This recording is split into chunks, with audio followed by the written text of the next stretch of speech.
Okay, welcome to Behind the Scenes of AV Rant. Is that actually going? It said live. There it came. All right. Always nerve-wracking. This is the behind-the-scenes live recording session of AV Rant Podcast. So this is just our live stream. Glitches will be what they are. A completed version will be posted later in the week with times in the show notes for all the questions. You have been warned. There we go.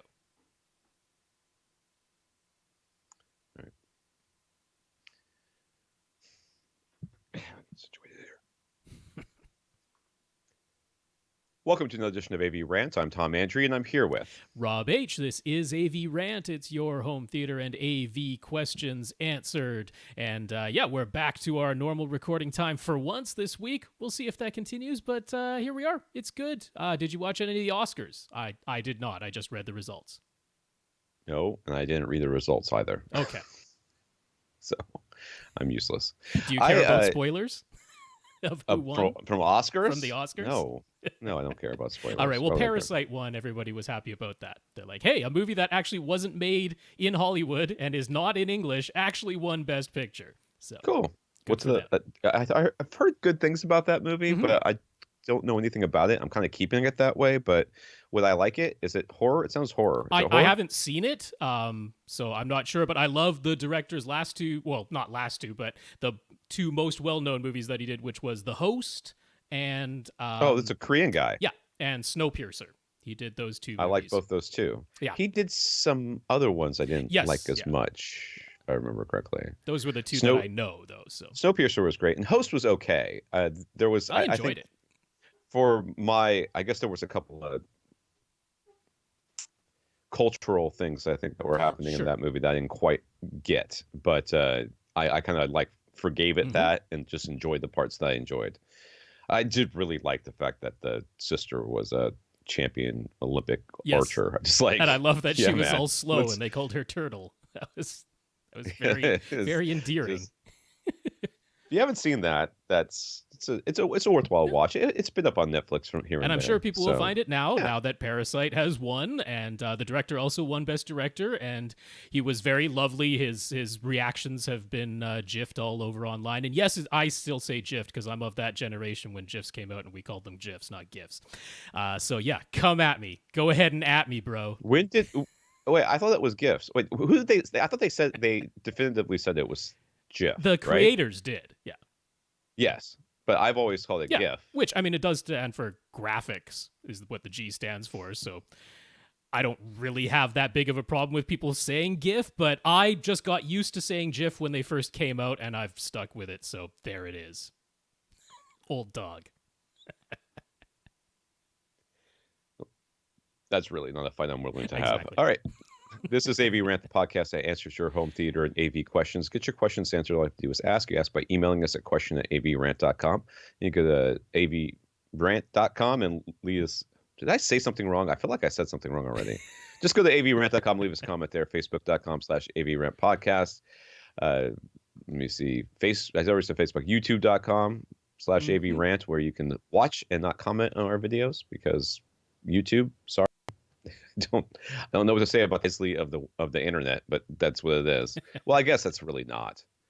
I guess if it's most Isley, then what is like our 4chan and 8chan and all that stuff. It's got to be worse. I don't know what those would be called.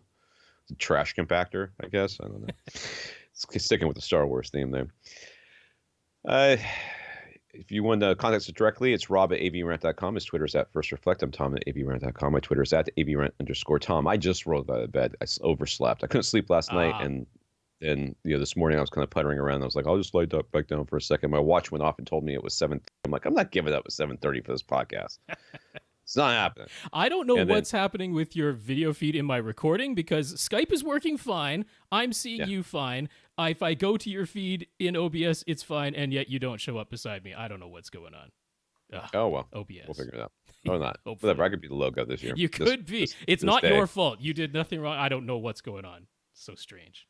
Yes, very strange. So I'm just a little discombobulated. Let this coffee kick in, and I'll hopefully start talking right again. All right. I want to thank our listeners of the week, as we always do. To become a listener of the week, you support the podcast in some way. One of the ways you can do that is going to avrant.com and click on the buy us a cup of coffee link. It sends you to a PayPal donation site where PayPal will process your information or your credit card if you do not have a PayPal account, which is fine. Stay anonymous. And we want to thank Ezekiel for doing that in the last week. So thank you very much, Ezekiel. Yeah, Ezekiel, thank you so much for that PayPal donation. It's appreciated. I like the name Ezekiel. I do. They get a bad rap in movies, though. Ezekiel's always like the tall, blonde, super racist one, or the tall, blonde. They're always tall and blonde. Tall, blonde, Amish guy who doesn't understand technology. They don't get the best of raps in movies. I don't think they're well represented. But Ezekiel, I think, is a cool name. Patreon. We want to thank our 106 Patreon patrons over at patreon.com, including Dan. So Patreon is a service where it's a monthly subscription service. You subscribe to the content creators of your choice. It can be more than one.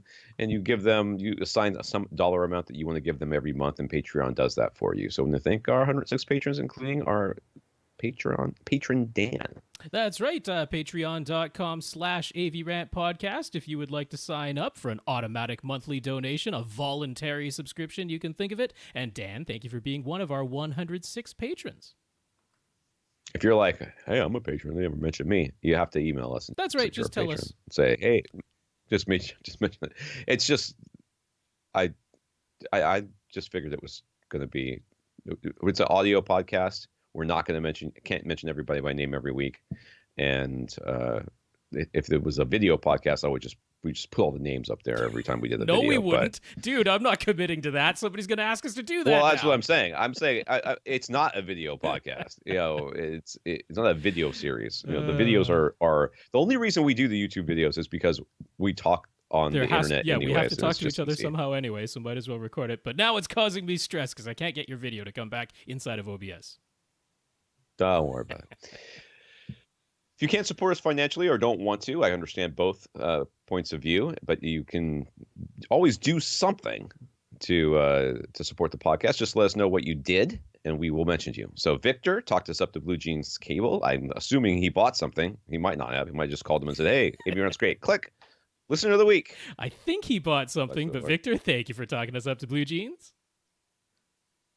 Andrew, in addition to having offered the prize for our 100th Patreon draw, Andrew says he could hang a home theater by AVRant sign, as almost everything in his theater now was one of our recommendations.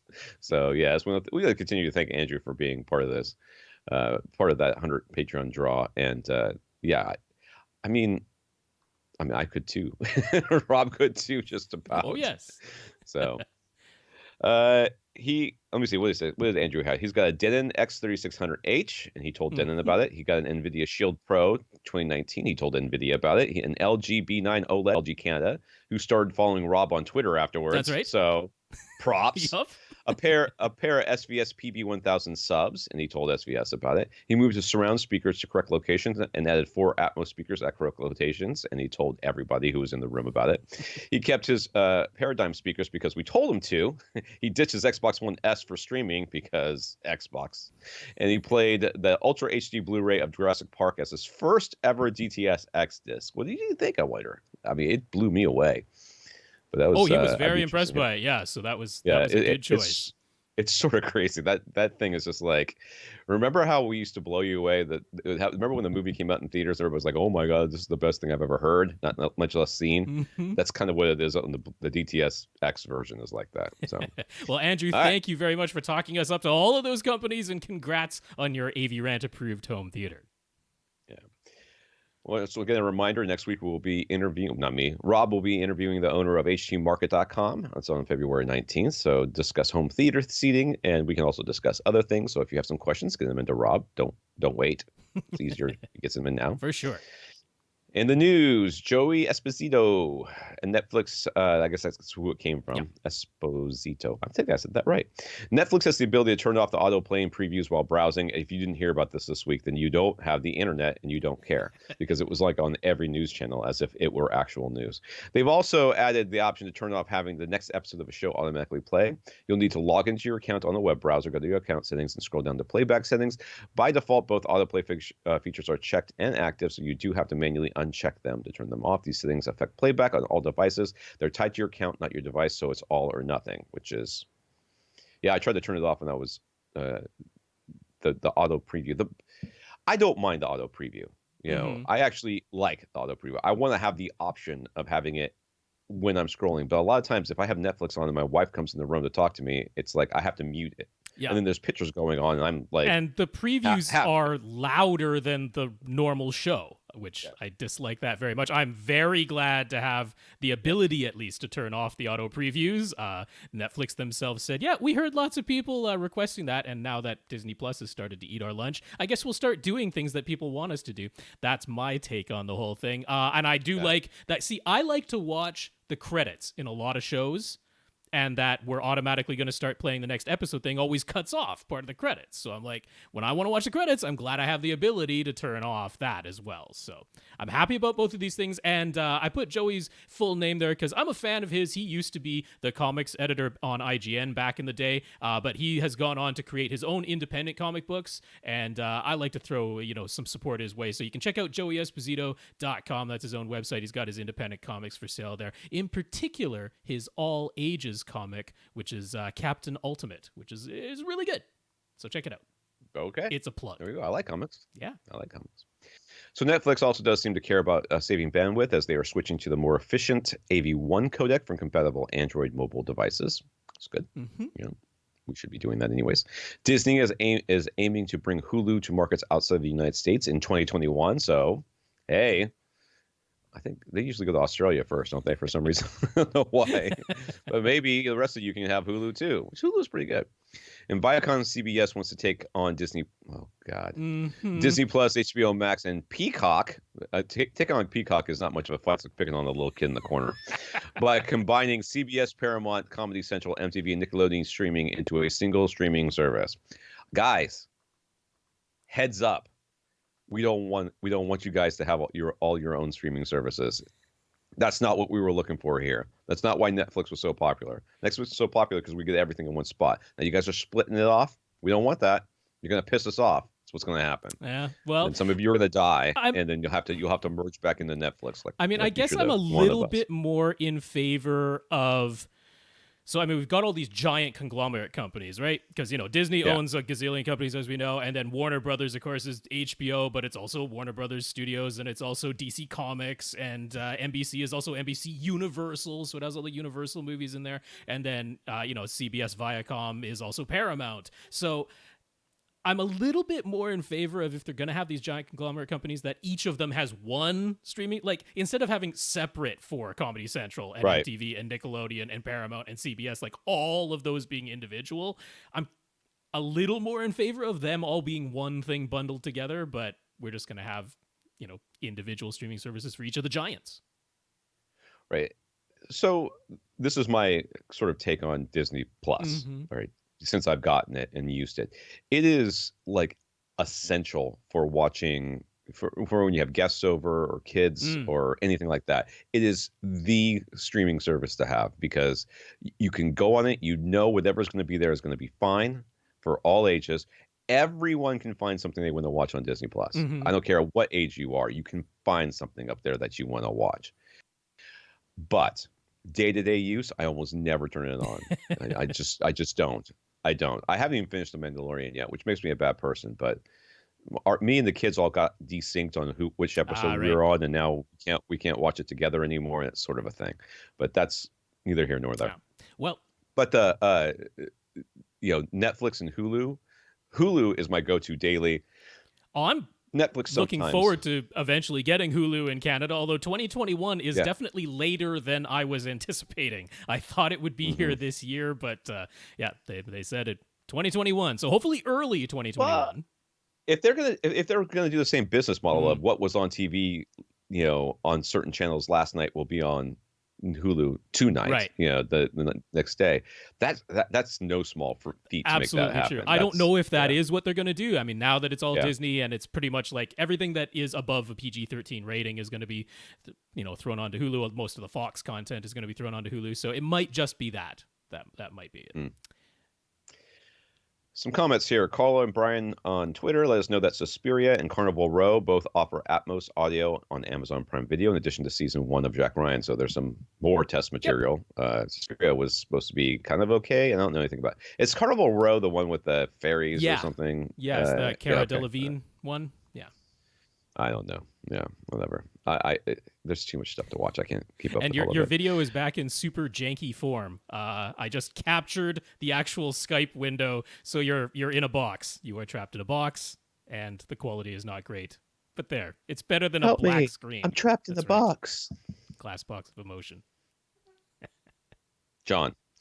John knows we pretty much always recommend actual on-ceiling or in-ceiling Atmos speakers. We don't ever seem to recommend upwards firing Atmos modules that bounce their sound off the ceiling, but he gave Emotiva's new $300 a pair Airmotive Air 1 Airspace, because apparently alliteration, model a try, and he thinks they sound fantastic.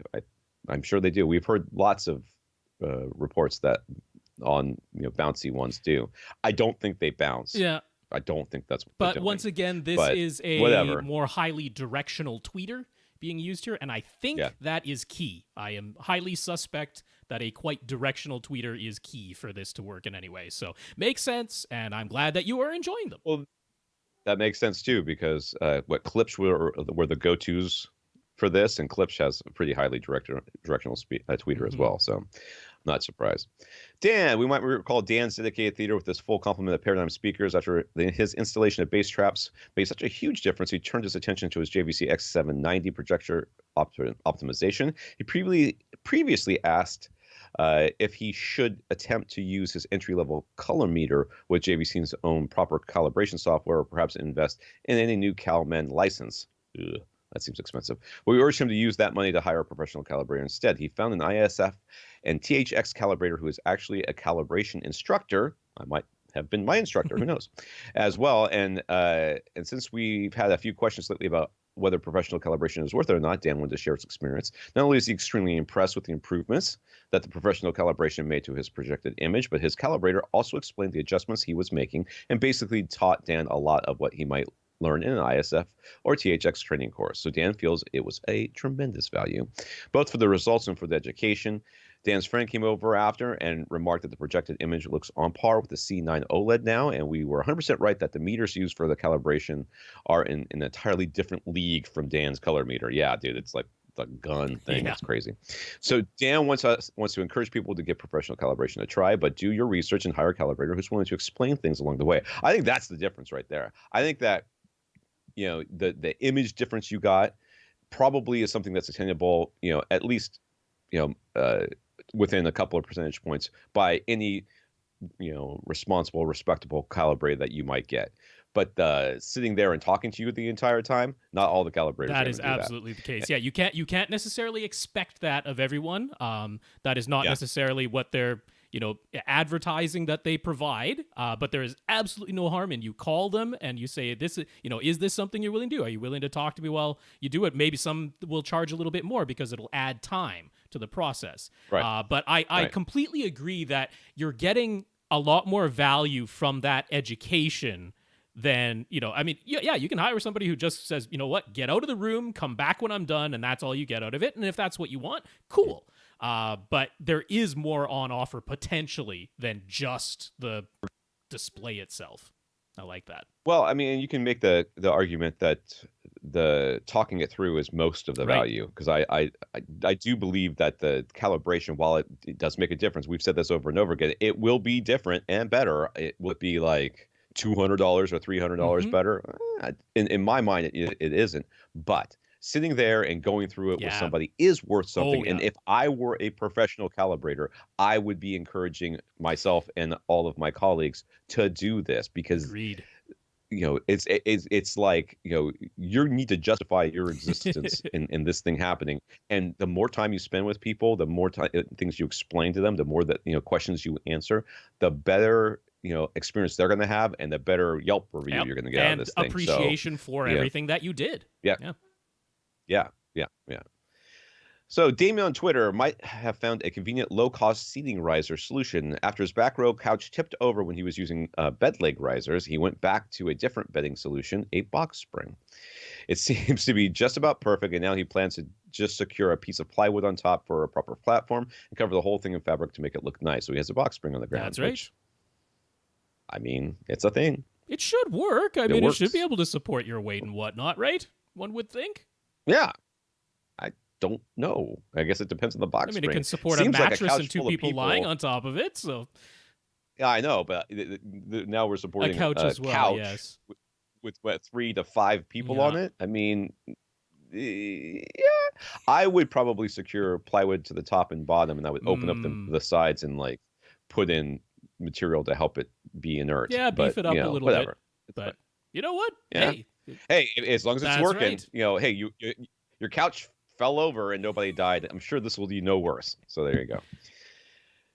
Daryl, let's get the questions here. And Daryl, starting with Daryl, it is stupidly hot in this room. I cannot believe that in February I ran the AC last night because it was so hot. My life. Daryl, don't move to Florida. Please, people, stop moving to Florida. It's not what they tell you it is. I wasn't considering it, so I'm all right with that. No, I know you're not. I told my wife I wanted to move near mountains. She goes, "Well, I'm not really interested in moving someplace that's not near a beach." I'm like, "They have lakes near mountains." The West Coast has both. I know, but the water's too cold. Everybody knows that. Daryl's theater area is about 15.5 by 16 by 9, but it's open on one side to his kitchen and dining room. He's expanded to a 7.2.4 configuration and already owns a 5-channel monolith amplifier. He has decided he wants to go with Anthem, but should he get their MRX 1120 receiver or the AVM60 Pre-Pro? Obviously, with the Pre-Pro, he'd have to buy more external amplifiers. So would there be any sound quality difference to make that worth it? Can I say no? Because what speakers does he have? He didn't say what speakers he has. And there is one little wrinkle to this, which is that in the instances of Anthem's receivers that can go up to 11 speakers, you don't have the option of reassigning what channels the internal amplifiers power.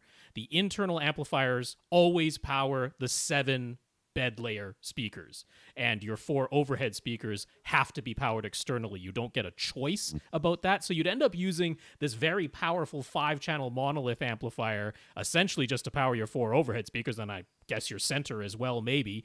But the other thing about the Anthems is that the internal amplifiers are not all equal power. The first 5 channels, the left, center, right, and the surround left and surround right, they have higher wattage than the 2 surround back speakers, which is not a gigantic deal whatsoever, but it's just something to be aware of. So if his thinking process was that he was going to use the 5-channel monolith amplifier to power his 5 main floor-level speakers, you don't have that option with the receiver. So that might decide it right. He might just be like, well, that's it, because that's what I want to do. Right. Now I'm going to get the Pre-Pro. That's a really terrible option on Anthem's part. I don't understand why that design is like that. That's like, we would much rather you buy our Pre-Pro. So we're going to do this to our receiver. Yeah, there's a little of that going on. But if you have, his room is not gigantic. So there is no chance that he's sitting exceedingly far away from any of his speakers. That's what I thought too. If your speakers are normal 8-ohm, 87, 89 decibel efficiency speakers, the MRX 1120 is entirely up to the task. In fact, the one step down from that, I think that's the 820 or 720, some number like that, also would be up to the task. You don't even have to go all the way up to the MRX 1120 in Anthem's lineup to still get 11 speakers. So, my vote is almost always going to be for receiver when you can, because the AVM60 by itself costs more, and then you must also add even more external amplifiers. Yeah. I'm always going to tell you that the sound quality difference is absolutely not going to be worth it. But if you had the plan in mind where you're like, I will accept nothing but powering my 5 main speakers with the monolith, it made the choice for you. Right. And once we read this next question, you're going to understand why he really isn't going to have a problem Okay. powering his speakers. So he's looking to make a change from his front three speakers. He wants to his front three speakers. He wants to use bookshelf speakers instead of towers. And his front runners are the SVS Ultra plus the Ultra Center. His concern is that he's coming from Klipsch. Uh-huh. So clearly, power was never an issue in here, but whatever. And his side surrounds are already Klipsch end walls, but he doesn't really want to remove and replace. Will those be a terrible timbre mismatch? Normally, I would, in most all cases, I would say timbre would not be much of an issue between your fronts and your surrounds. Normally, I would not say that. I am not so much worried about the timbre mismatch as I am in the power handling mismatch and how much power it's going to take to get to 75 dB from your front speakers, which are further away from you, than your surrounds, which are Klipsch speakers, which will be exceedingly more efficient. One would think. I mean, I don't know which clips he's got, and I would worry that having those speakers paired together might make it so that it's nigh impossible to get them level matched. Yeah, I mean, again, given that it's such a small room, given that the Ultras are not like inefficient. No, they're not. I don't. It just depends. I mean, his room is what, 15 feet wide, 15 and a half feet wide, or 16 feet wide, one or the other, right? Yeah. I mean, he's going to be sitting like on top of the speakers. They're going to be right there, and likely the front speakers are going to be, I would say 10 feet in front of him, maybe.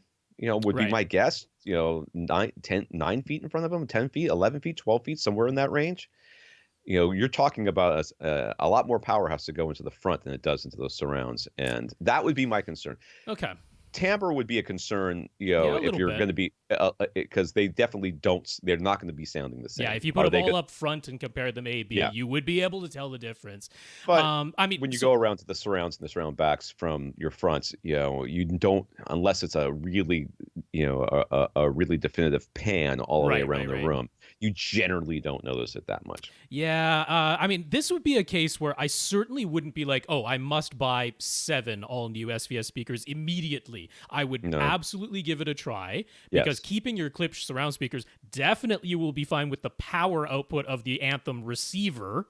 So that's not yet another argument to go with the receiver first, even though, yes, the receiver is having to power the floor-level speakers, except I guess you can power your center separately. So yeah, I would certainly give it a try, and if you're like, this is unacceptable, then yeah, there could be a timbre mismatch. If you're hypercritical of it, it could exist. There will be a power efficiency mismatch, and you might end up purchasing some more SVS speakers in the not too distant future. Do you hate the sound of Klipsch speakers now? Is there something wrong with the Klipsch speakers up front? Because if there's not, then what about Klipsch bookshelf speakers? And then we suddenly don't have this issue anymore.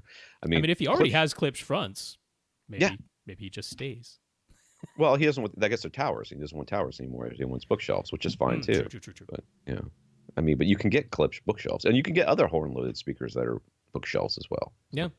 I don't know. There's options. Let us know what you do. Michael, I don't think we were very helpful at all on that one.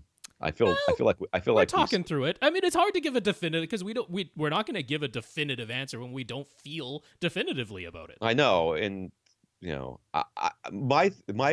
if somebody came to me and said, I have Klipsch speakers all around and I want to change my front speakers to SVS, my reaction would be, not that I don't like SVS, but it would be like, I'd be hesitant to say yes because of all the things that could potentially not go right in this situation. Timbre mismatch, power handling mismatching, if you like Klipsch speakers, why are you switching from Klipsch speakers to something that is definitely not a Klipsch speaker? Although SVS, very safe choice, because free two-way shipping. So yeah.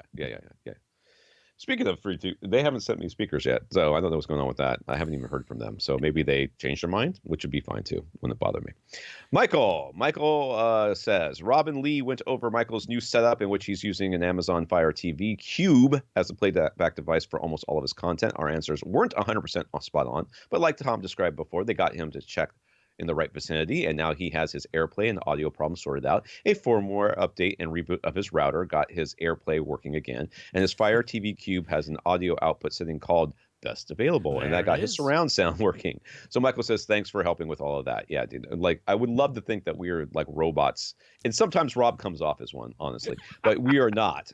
We do Definitely not have not. memory banks that remember all of these things and get everything right every single time. And it's all so very, yeah, like if you know something about one model of TV, you know something about that model of TV. It doesn't ever seem to translate. Sometimes within the same model year down, it's like, oh, by the way, in the 700 series, this setting is here, but in the 600 series, Yeah. it doesn't exist. Yeah.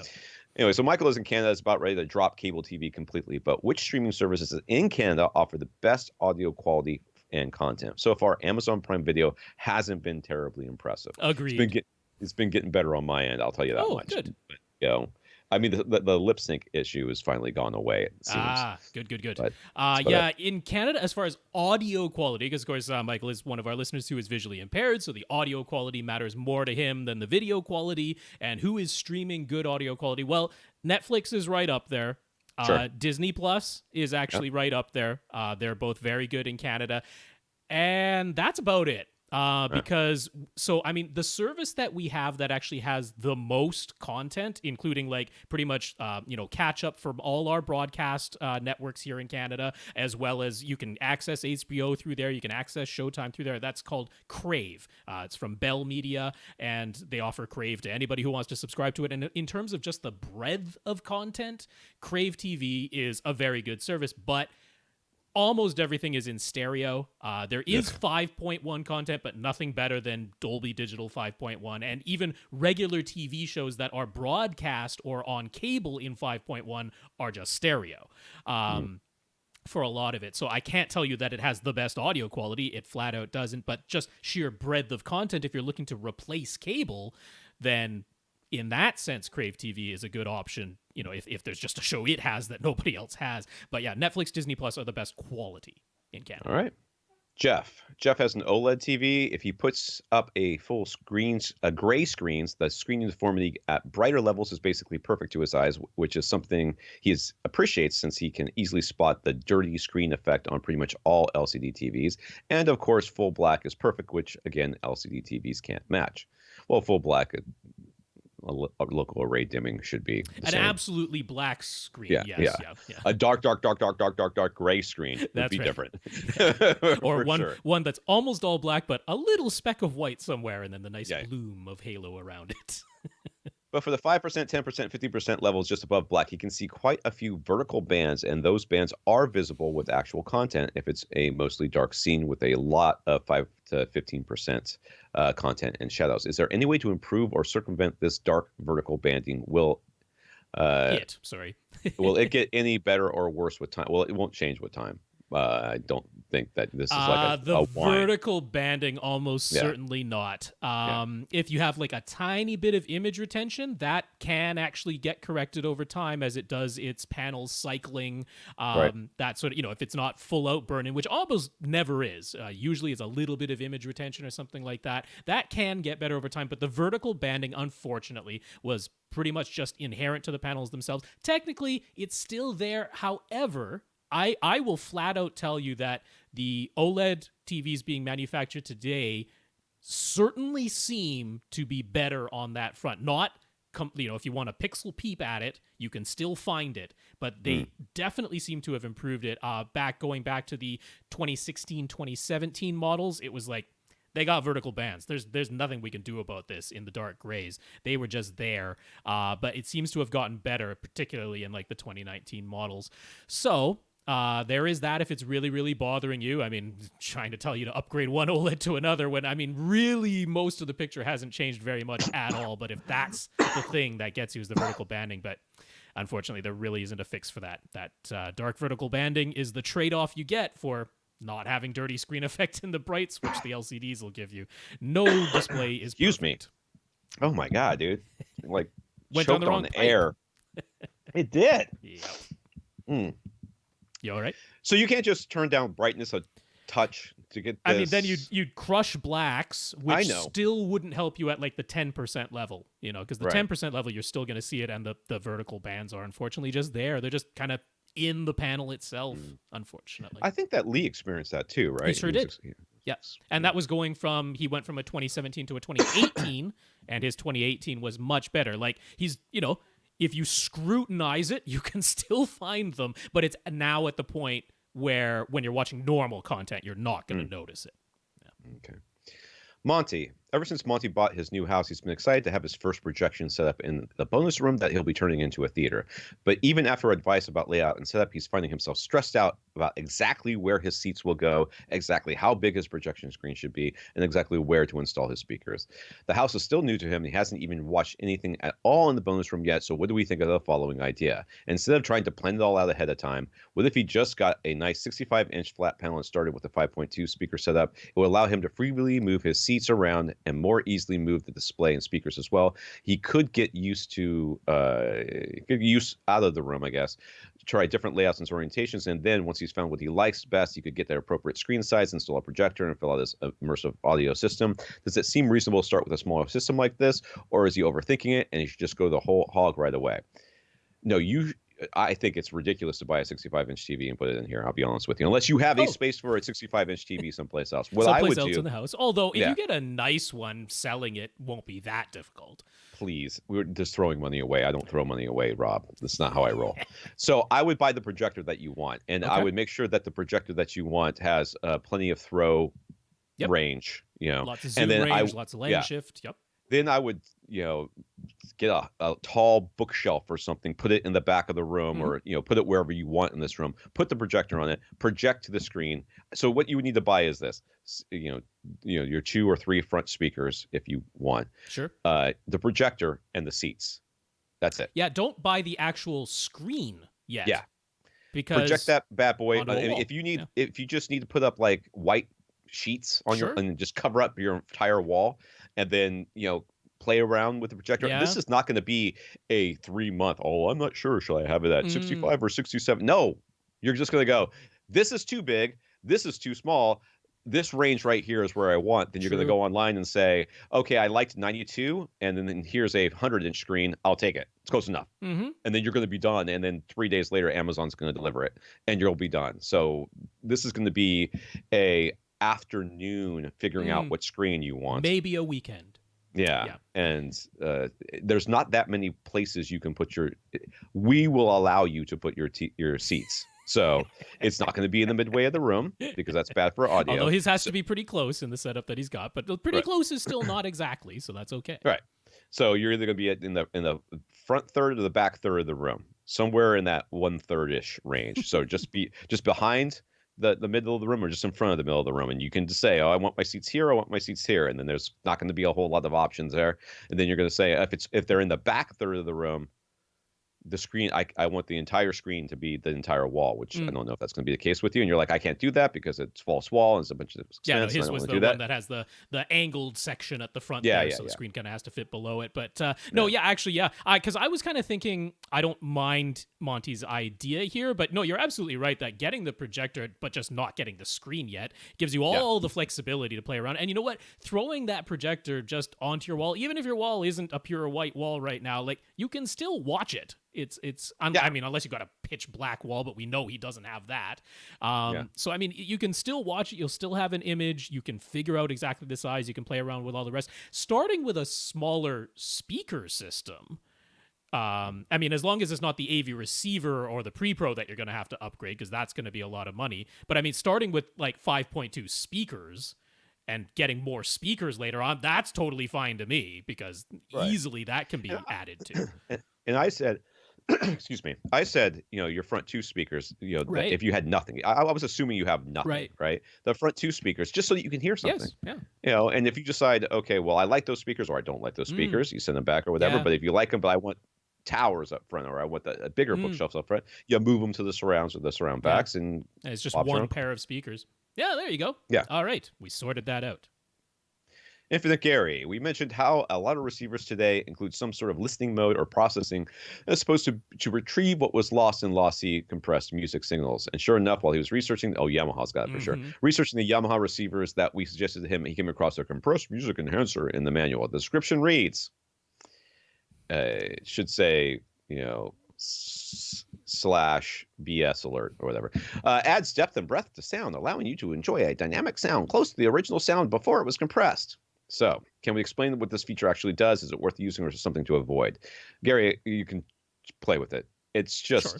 it just uses an algorithm to try to say, okay, if this is the compressed, what could have been left out, and we'll try to add a little dynamic range. We'll make this a little bit louder and this a little bit softer, and or whatever they do. I don't one even knows. know that it's proprietary. like dynamic range stuff in the volume. A lot of it is like it just adds a little bit more in the high frequency, because that tends to be a lot of what gets taken out in the data compression. And the low and the frequency low too. frequencies as well. Yeah, it tends to be a little bit of that. So it's, I mean, you basically look like, okay, we're seeing something at 8 kilohertz in the signal. There was probably something at 16. We'll throw a little extra up there, which you might not even hear whatsoever. And same down in the bass. Yeah, here's something at 180. Well, there's probably something down at 92 that might have got compressed out. Enhanced music compressor, or a decompressor, whatever the heck they call it. I've already scrolled past it. They introduced that when iPods were introduced. That's right. That's how old that thing is.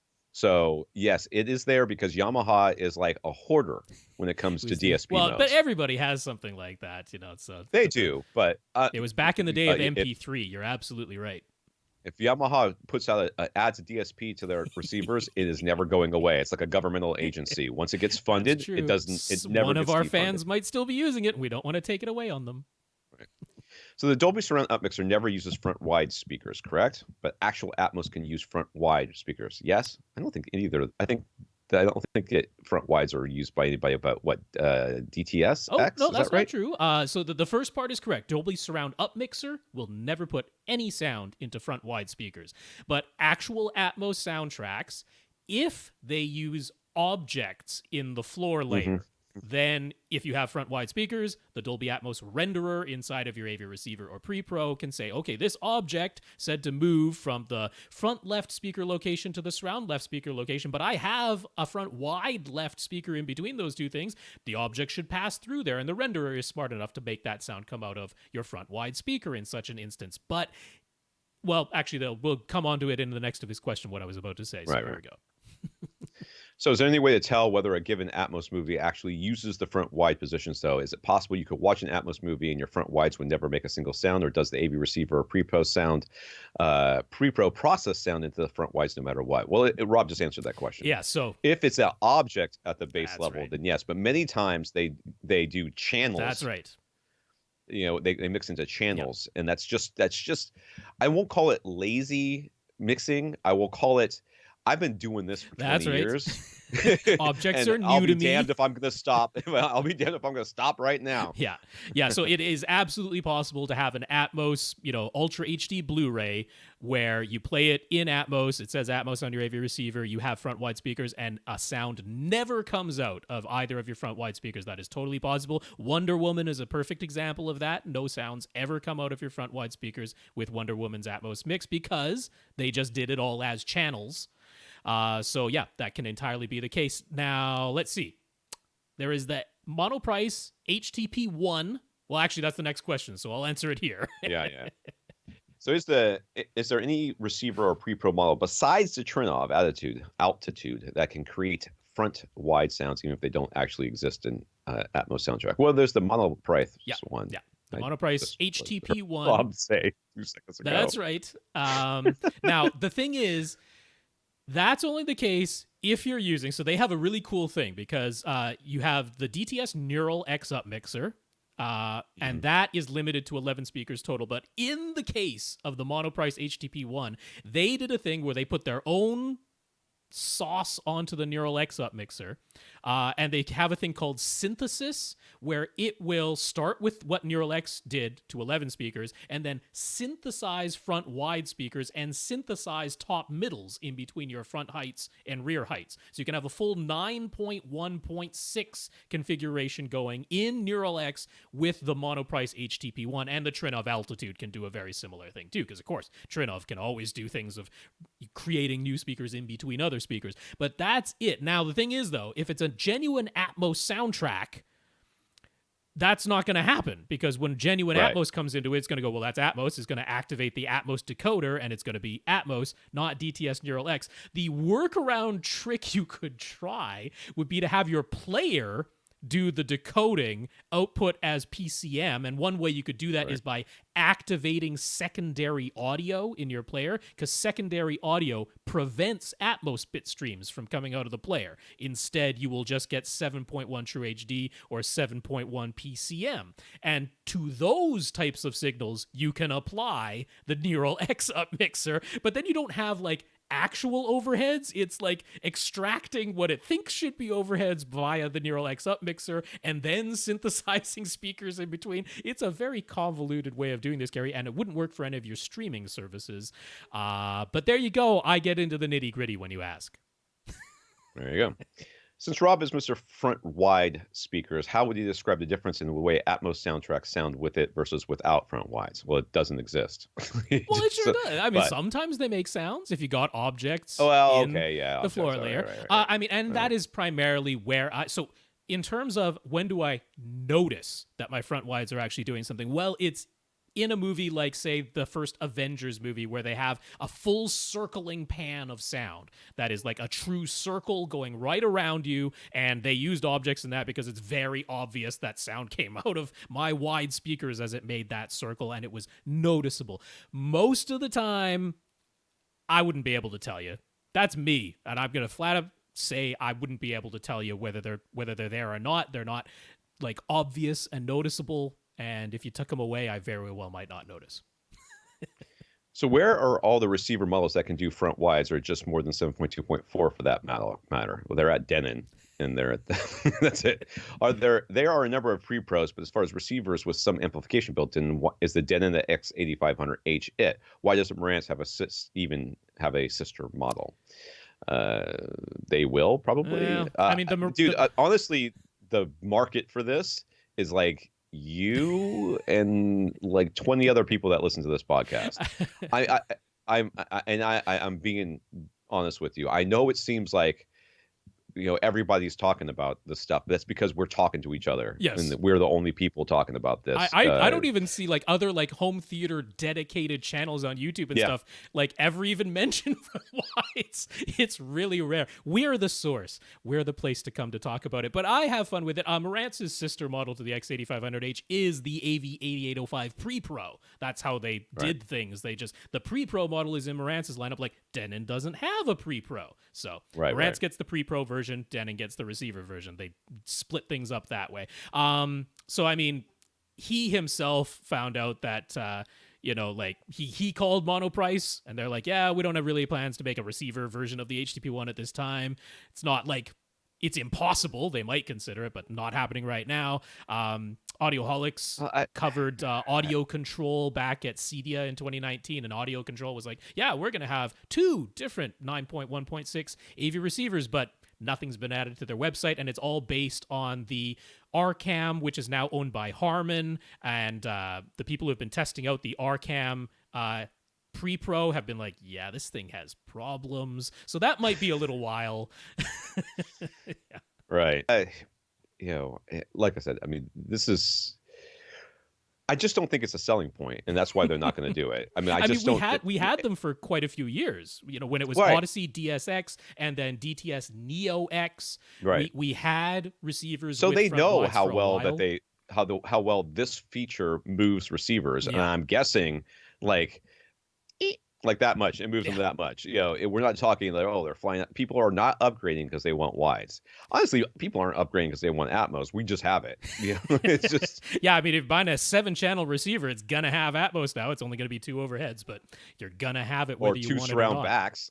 That's still Atmos. So, it still is. Yeah, honestly, I 100% believe that there is no reason for the surround backs to be Atmos other than they want Atmos to activate on the front of their receiver so that people feel like they got something. I think that's what it is. I'm not super duper angry at 9.1.6 being reserved for the high end. I'm not angry at that. I think that makes sense. I think that is the only crowd that's going to be looking at it. It's super niche. and super niche people are more than willing to buy amplifiers separately. And to them, they're like, in fact, many will want it that way, won't they? Yeah. We'll put it in this thing, and if because it's a pre-pro, and the pre-pro people, they want all the stuff anyways, so they'll also buy the amplifiers, or they already have the amplifiers. So it's just easier. It's more money for us either way.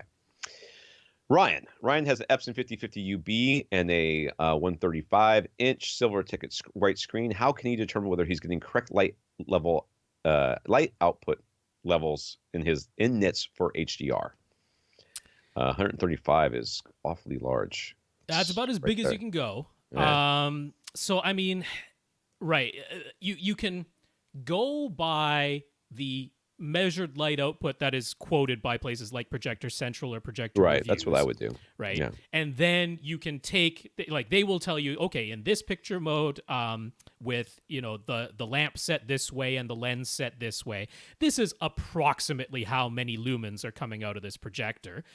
You divide those number of lumens by the number of square feet of your screen, and that will give you foot lamberts. You then convert foot lamberts to nits. You can do that. Well, in fact, Projector Central, their calculator, unfortunately, isn't like super, because they're just going by whatever the highest specified lumen output is. So you can't really just go by the Projector Central calculator. But yeah, if you look at the actual review and figure out how many lumens this thing has, now that should give you a very close ballpark idea. Now, to actually confirm whether in your setup, because your screen has whatever gain it has, and maybe your screen manufacturer said, well, this is a 1.3 gain screen, but if you truly measured it, it's 1.25, right? And you can say, well, my particular unit of this model, projector model, it didn't hit the 1200 lumens that Projector Central quoted. It hit 1120 or so. Like, it's entirely possible that these are happening. So to truly confirm the exact nits, like, you'd have to measure with a light meter. There's really no way around that. You'd want to measure what is reflecting off the screen, because that's what you're seeing. You wouldn't want to just point the light meter at the lens of the projector. So yeah, I mean, you can do that with a light meter. Would a lux meter get you? A lux meter would get you close as long as you hold it exactly 1 meter away. Yeah. So the specs say his 5050 UB can deliver 100% of DCI-P3 color. Does that mean it is 100% accurate without a calibration, or are they just saying it has wider colors? It says it is physically capable of doing all of the colors. That's what it's saying. Yeah, it doesn't mean no claim on accuracy. No. Yeah, accuracy has nothing to do with this. Lots of things could do 100% color. Not lots, but no. there you can make a projector or a device that can put that out, but it could have all sorts of accuracy issues. Yeah, no, as but it has the ability. We have points on a diagram of where red, green, and blue should be. They have coordinates attached to them. Now, as long as whatever is making your image can put red, green, and blue either at those points or a little beyond them, you can claim, well, I can hit that full spectrum of colors. I can hit that full gamut because I can either hit those points or a little bit beyond them. That doesn't mean that they are actually exactly on those points. That's the accuracy part of it. Are they actually exactly on those points? If they're a little bit beyond, you can rein them back in, and that would get you to accuracy. So yeah, it's not claiming it's 100% accurate without calibration. No. So he did say what we always say not to do. He got his projector and screen all set up, and he was loving it, but then he started reading the internet, forums, Facebook, home theater groups, the like. And now the fans of gray screens have gotten in his head. So what are the pros and cons of his white versus gray, dark gray, or black screens? The pros are white screens are good and all the rest of them suck. How about that? Close. You like that? I am willing to say that today's actual, like, properly designed, if you could zoom in on them, they look like saw teeth, where the top of the sawtooth is blacked out and the bottom of the sawtooth is reflective, and they're designed specifically for ambient light rejecting situations. That those screens, which cost a pretty penny, and like my favorite one, as I've mentioned, is a Loon Visions. I can make a use case for those, but they're not cheap. All else, I'm like, black out your room, go with a white screen. I have never liked gray screens. I know there are people who do. I don't understand it. I mean, there are some great videos, like, supposedly showing you the benefits of gray screens, like, just on YouTube. And if they ever show you clouds, it's like, well, those clouds aren't white. Like if they actually show it beside a white screen, it's like, yeah, the white screen is washed out, but at least it's still white. I've never really understood the whole idea of not having a white screen. I mean, I've seen light rejecting. I've seen ones that are meant to be used in high, in like retail settings and stuff like that. And they work. They and look a great, white screen there wouldn't make sense. It would be so washed out, it would be pointless. So yeah. But where are you watching this? Are you watching it on the floor of Best Buy, or are you watching it in a room that has a modicum of light control and you sometimes watch at night? Because if that's the case, white screens the gray make the most screens sense. started when we got the first affordable LCD HD projectors, and they had bad black levels, and the only way to get anything approaching a reasonable black level was to tint the screen gray so that it brought everything down. But then whites weren't white anymore. Nope, I'm not in favor of gray. The same people who have their gray screens to get their blacks, whatever,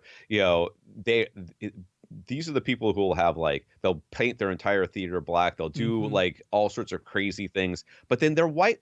They're skewing all the whites and everything else. And all the colors are a little bit weird. Yep. No, I don't understand it. I don't understand it. So if you want your mind put at ease, Ryan, and I don't know if this is going to do it, but there are so many very, very specific situations where Rob and I will recommend a non-white screen. But it is so specific that you certainly do not fit the bill here. No, it really doesn't sound like it. What I do wish still existed from somebody is an actual retro-reflective white screen. I mean, we used to have Daylight's high power, but they don't seem to offer it anymore. And nobody else ever did and hasn't started to offer retro-reflective screens. They are a little bit problematic in how you have to set up your projector for them to work. But if you do, they were great because you got white, and because it's retroreflective, light that was coming in from angles got sent back to where it came from instead of to your eyes. I liked those, but nobody makes them. Alas. So he put all his money into a new projector, so he's stuck with this old Sony receiver that can only handle 1080p. He has 11 speakers on hand, but he's only using 7 right now. He really wants to get an AV receiver that can handle 4K and HDR, but he has only $300 to spend right now. Over accessories for less, that could get him a Denon X2400H or 2500H. Should he get either of those models, or should he get something different? Well, all those models will pass through the things that you're talking about, so that's not a problem. But you've got 11 speakers on hand, and they certainly won't. Neither of those will power all those speakers. So now you're looking at an amplifier purchase. You're going to be looking for the amplifier purchase no matter what. Not just that. Those models flat out can't do more than 7 speakers. Yeah. So I don't see any reason for you. I say save your money and get something like the 3600 or 3500 or whatever, and then you can power everything. Not the 3500. It would have to be the 3600. But right now, the 3600 is $750. That price will come down even further as the year goes on. Save your money. Keep your $300 right now. Add some more to it. It's going to hit $600 at some point. The 3600, I don't know if it's going to get all the way down to $500 like the 3500 did, because it is a more advanced receiver. It does process 11 speakers instead of only 7. But it's going to get down to $600. I'm very confident in that. And by the time that happens, you might have saved another $300. Tough it out for a little bit, I say. Yeah. So for streaming, he's using an Amazon Fire 4K, Fire TV 4K stick, whatever. It has the Apple TV app now, so he can rent Apple movies. But is he getting the same quality as he would from an from an Apple TV 4K? He feels like he wants an Apple TV 4K, but is there actually any reason why he needs one? He's looking for any excuse. Dude, you're saving money for a receiver, so no, you may not have an Apple. No, you may not. I'm sorry. Really, the only feature is the automatic frame rate switching. That's something the Apple TV 4K does that the Fire TV which you don't care about 4K right stick isn't doing. But that's like it. As far as like the quality goes, other than switching the frame rate automatically for you, there's really no other reason to do it. So I have to agree with Tom here. I like the Apple TV 4K a lot, but for that one thing and one thing only, pretty hard to justify. So which streaming rental services offer the best quality and or highest bit rates? Apple, Google rents stuff? Oh, yeah, I forgot Google about Play that. Store. I guess they did. I know. Yeah, that still exists. Huh, who knew? Voodoo, Amazon, is there a way for him to easily see the incoming bit rates? I think it It must be Apple. That is. would be my Yep. guess. Apple are Yeah. the ones. Their bit rates are higher than everybody else's. So that's about it. Plus, if you're gonna Yep. find it with Atmos and HDR, it'll almost certainly be the Apple version. Yeah. There you go. Ted. Ted wants to try a 24-bit 96 kilohertz streaming music service, so he signed up for a trial of Qobuz. what Qobuz. Qobuz, Qobuz. People, Search stop it. engine Just optimization. stupid names. Nobody else has something called Qobuz. Qobuz. Qobuz. But he doesn't have a Qobuz app built into his Denon X4400H, and he never will. So he tried to use the Qobuz app on his iPhone instead, but if he uses AirPlay, the audio quality is awful. It sounds like AM radio, so that can't possibly be right. Also, somehow his subwoofers aren't making any sounds at all, even though he's definitely configured his setup to use them, and he's just in stereo listening modes, or so he thought. As it turned out, it was actually direct mode, but still, there's That's a subwoofer problem. So any ideas? Yeah, what's going on? What's going on here? Oh, there's multiple things here. I was going to say, because he's AirPlaying it, right? So AirPlay will decode everything into what it can and then output it into 1644, right? 1648. They do 48, but it is going to be downsampling everything coming into 1648 at maximum. So that's AirPlay for one. You're not getting 24-bit 96 kilohertz, although that's not what's altering the sound. On top of that, I know that Ted has room correction of some sort active, and that's limited to 48 kilohertz. So you actually would want to use the direct or the pure direct mode, because that will deactivate your room correction, because your room correction is limiting you to 48 kilohertz.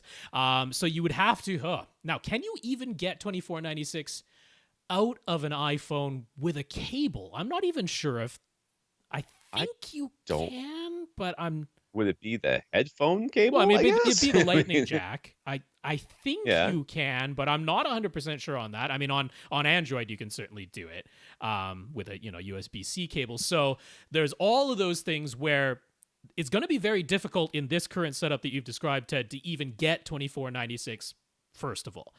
But let's put that aside, because, I mean, Tom and I will both tell you 2496, that's not the thing making any difference. Why would it sound like AM radio? No, I don't know. I think he's exaggerating a bit, but I mean, we solved the subwoofer issue. Ted solved that for himself. But why would it sound that bad? Now, I don't know if the trial actually delivers the full quality, although you would think they would want to, because if they're trying to sell you on, hey, we stream higher quality music, they'd at least want to give you a taste of it. They would, it would be weird to limit it. It could. I wonder if this decoding that's happening doing the AirPlay, I think, is because, I mean, does it even have the, I mean, the phone certainly has the ability, but does the, I don't know, the service, the whatever you call AirPlay, can it, when it gets something that's been decoded from 96 down to 48 and everything else, I mean, is it handling it correctly? That would be my guess. That's my guess of where this is happening. Because, I mean, like, if Qobuz were sending you 1648 and that were just being straight decoded and sent over AirPlay, I mean, there's no reason why that should sound any different than if you had a hardwired cable or something like that. So that, I think it has to be somewhere in the, whatever this Qobuz app is doing, and then it's being downsampled and converted and fed out of AirPlay, is somewhere in that chain is where this is going wrong. If you really want to do this test, you need to be using headphones and a computer. I mean, that's what like an external headphones stuff directly to your iPhone. I'm not even sure if it outputs 96 straight out of the iPhone. I'm not sure of that. I don't know. That's why I said computer. Yeah. So plug into your computer, get the song up in off the CD, and then get the song off of this thing, and then see which one if you can hear a difference. If you can, it's because Qobuz is doing something wrong. All right, Steve. Steven and his wife are having a new house built, and they would like to have a space that is dedicated to being a home theater.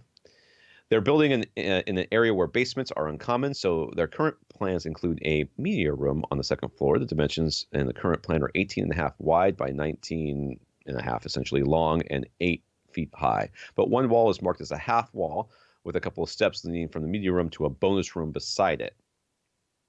So it steps down. I think I can't tell what or up. direction these. I mean, it's only a couple of steps, so this isn't like a whole floor. Yeah, it's like 2 or 3.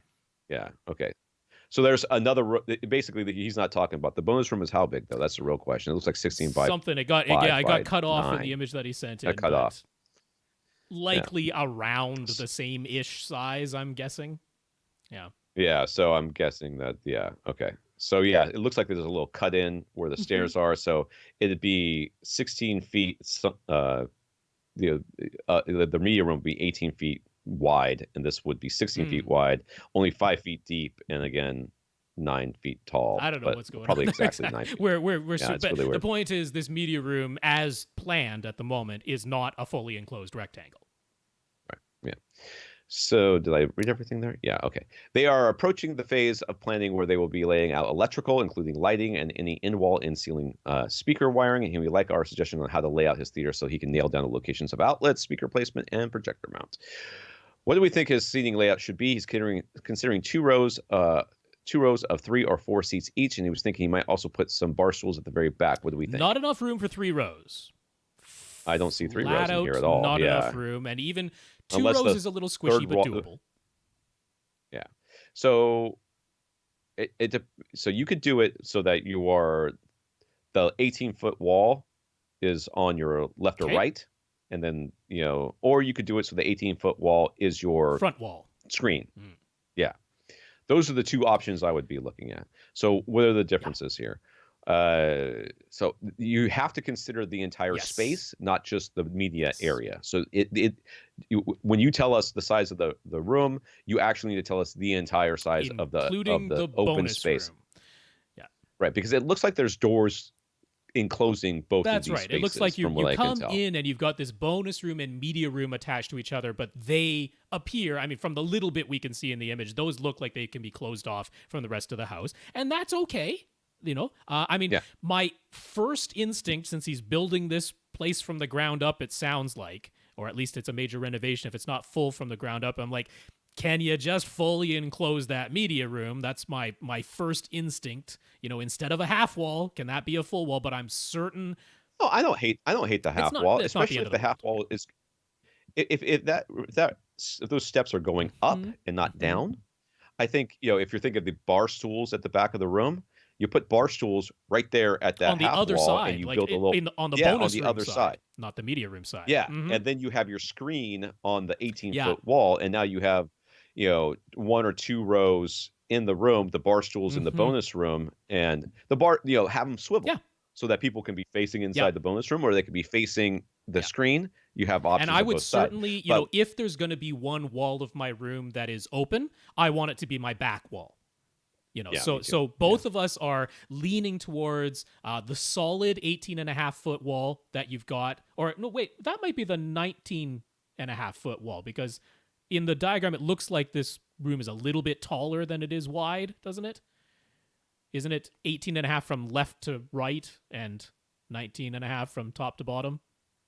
Oh, it's 18. Oh, 19. Yeah, maybe it's whatever strange. It is. Oh, it's 19. You have your own same diagram. The left wall of your diagram, the solid wall, the wall opposite the stairs, opposite the half wall. That's where we're going to say put your screen and your front speakers, because so I'm going to assume it's 18.5 feet that you've now got from the front wall to the half wall.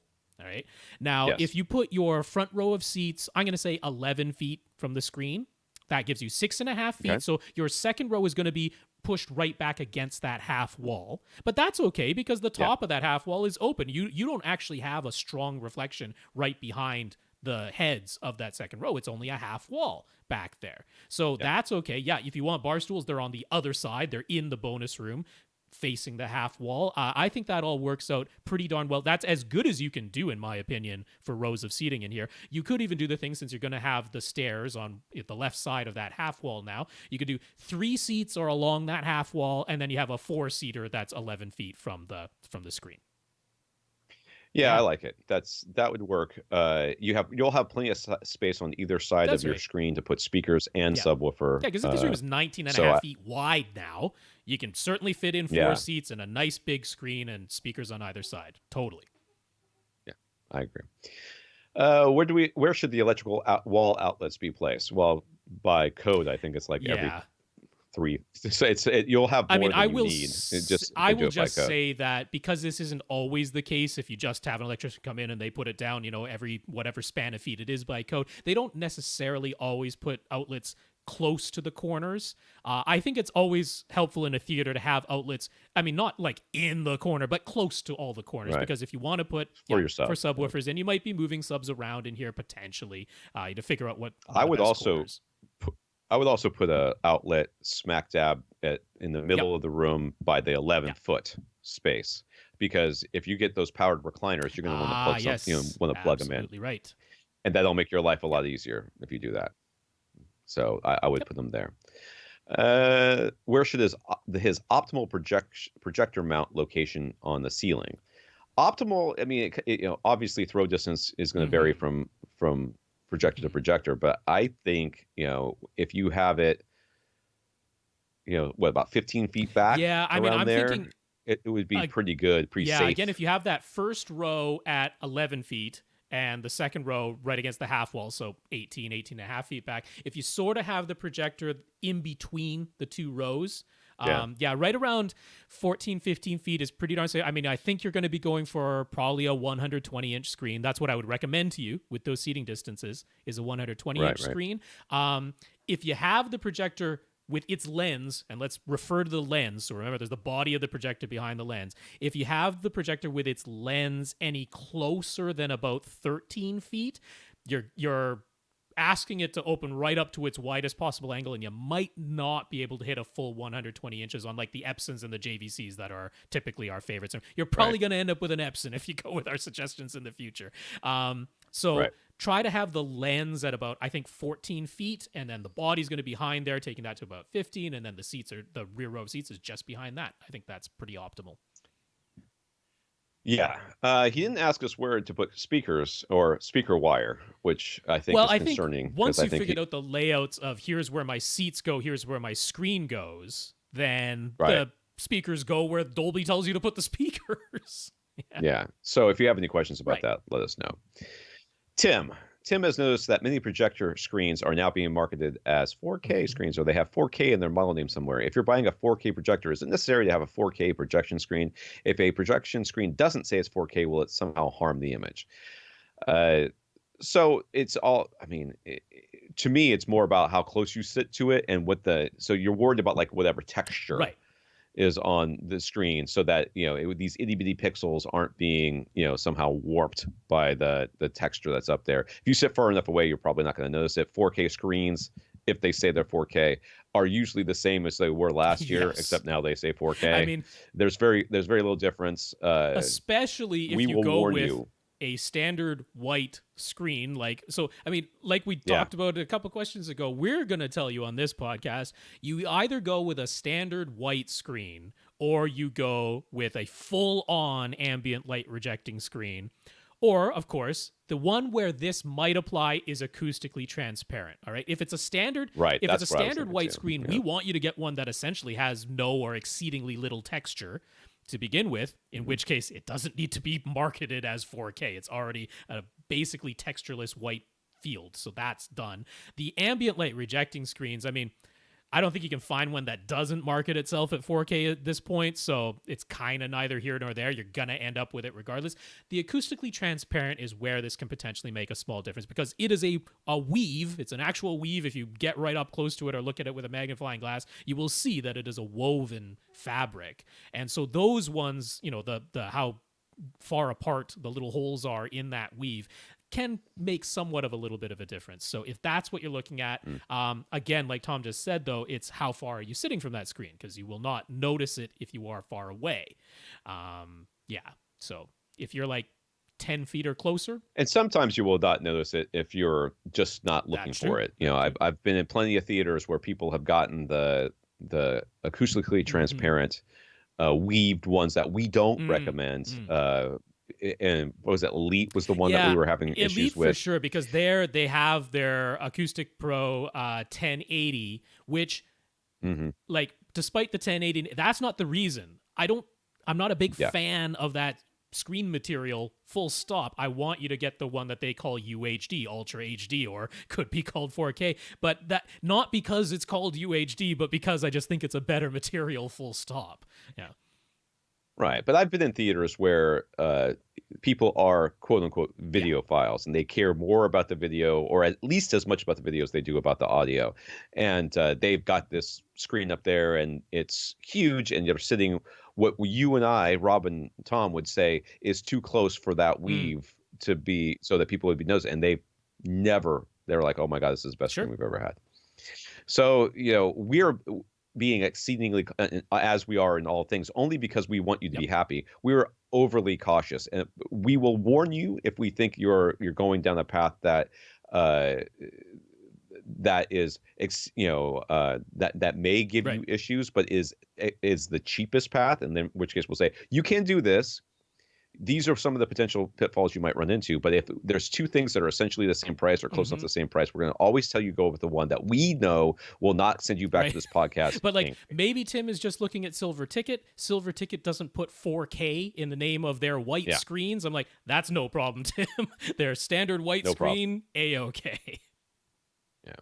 So if you have an Ultra HD Blu-ray player with 7.1 analog outputs, you do? Yeah, Panasonic still makes it. They exist, but they're pretty uncommon. And you use those analog outputs to feed an Atmos receiver. Will the Atmos receiver do that multi-channel analog signal? Will it still play? What will it do with that analog channel? Will it still play Atmos DTS-X? Will it apply Dolby Surround or DTS Neural X upmixing? Will it say that it's receiving multi-channel PCM? It should say it's receiving multi-channel PCM. Oh, not analog. And not analog. What's that?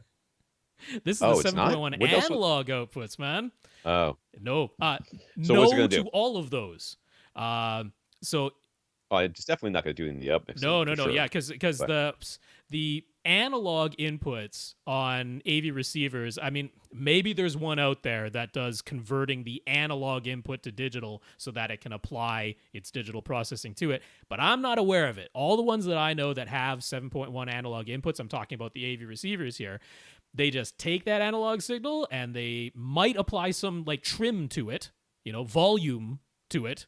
Volume control. But then they just send it to the amplifiers.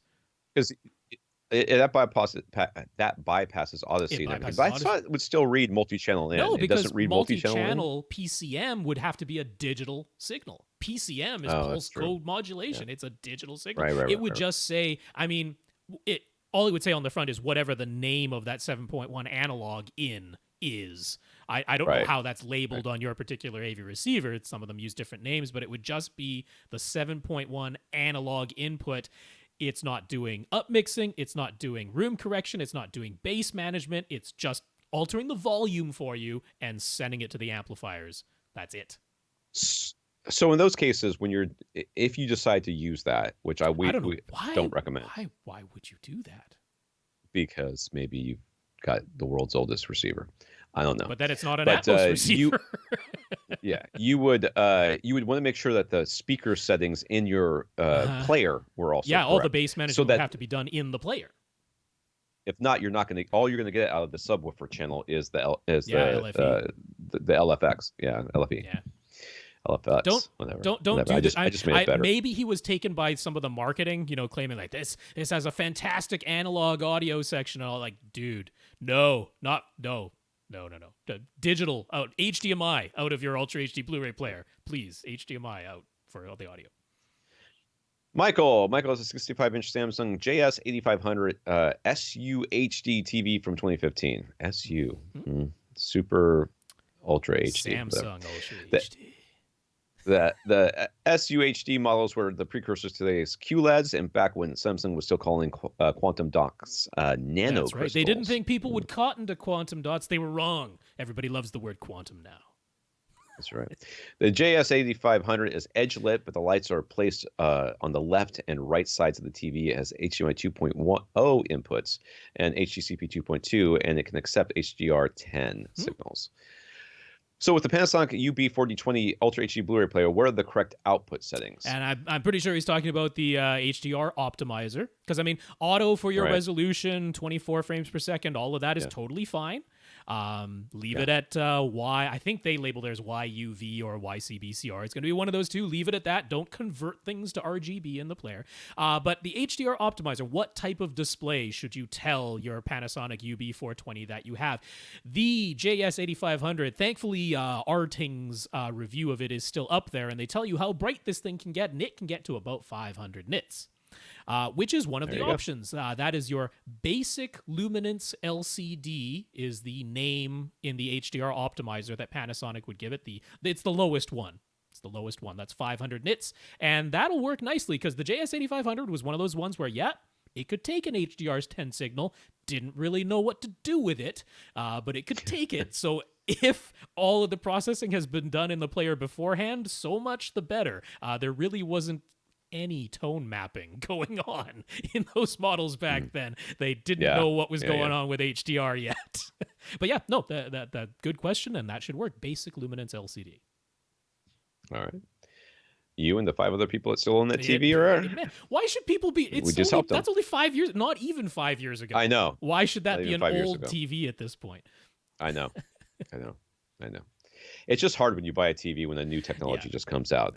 And you kind of end up with TVs that are, I wouldn't say half-baked, but they shoehorn as much as they could at the time into them, and then now you're kind of my first dealing 4K with TV that didn't have HDCP 2.2, so it can't take any 4K signals without a HDCP converter in the signal chain. Yeah, I have all right, one of my first 1080p displays was a Westinghouse, and then those were famous for being one of the earliest HD TVs, widescreens that you could get that were so very, very inexpensive, but they literally did nothing, and it was almost impossible to get them color calibrated correctly. Were those the ones that could only take 720p and 1080i? When 1080p came out, they couldn't even accept it because there was like, I don't remember if there I was had a one couple of those in the early days. There's a couple of those, yeah.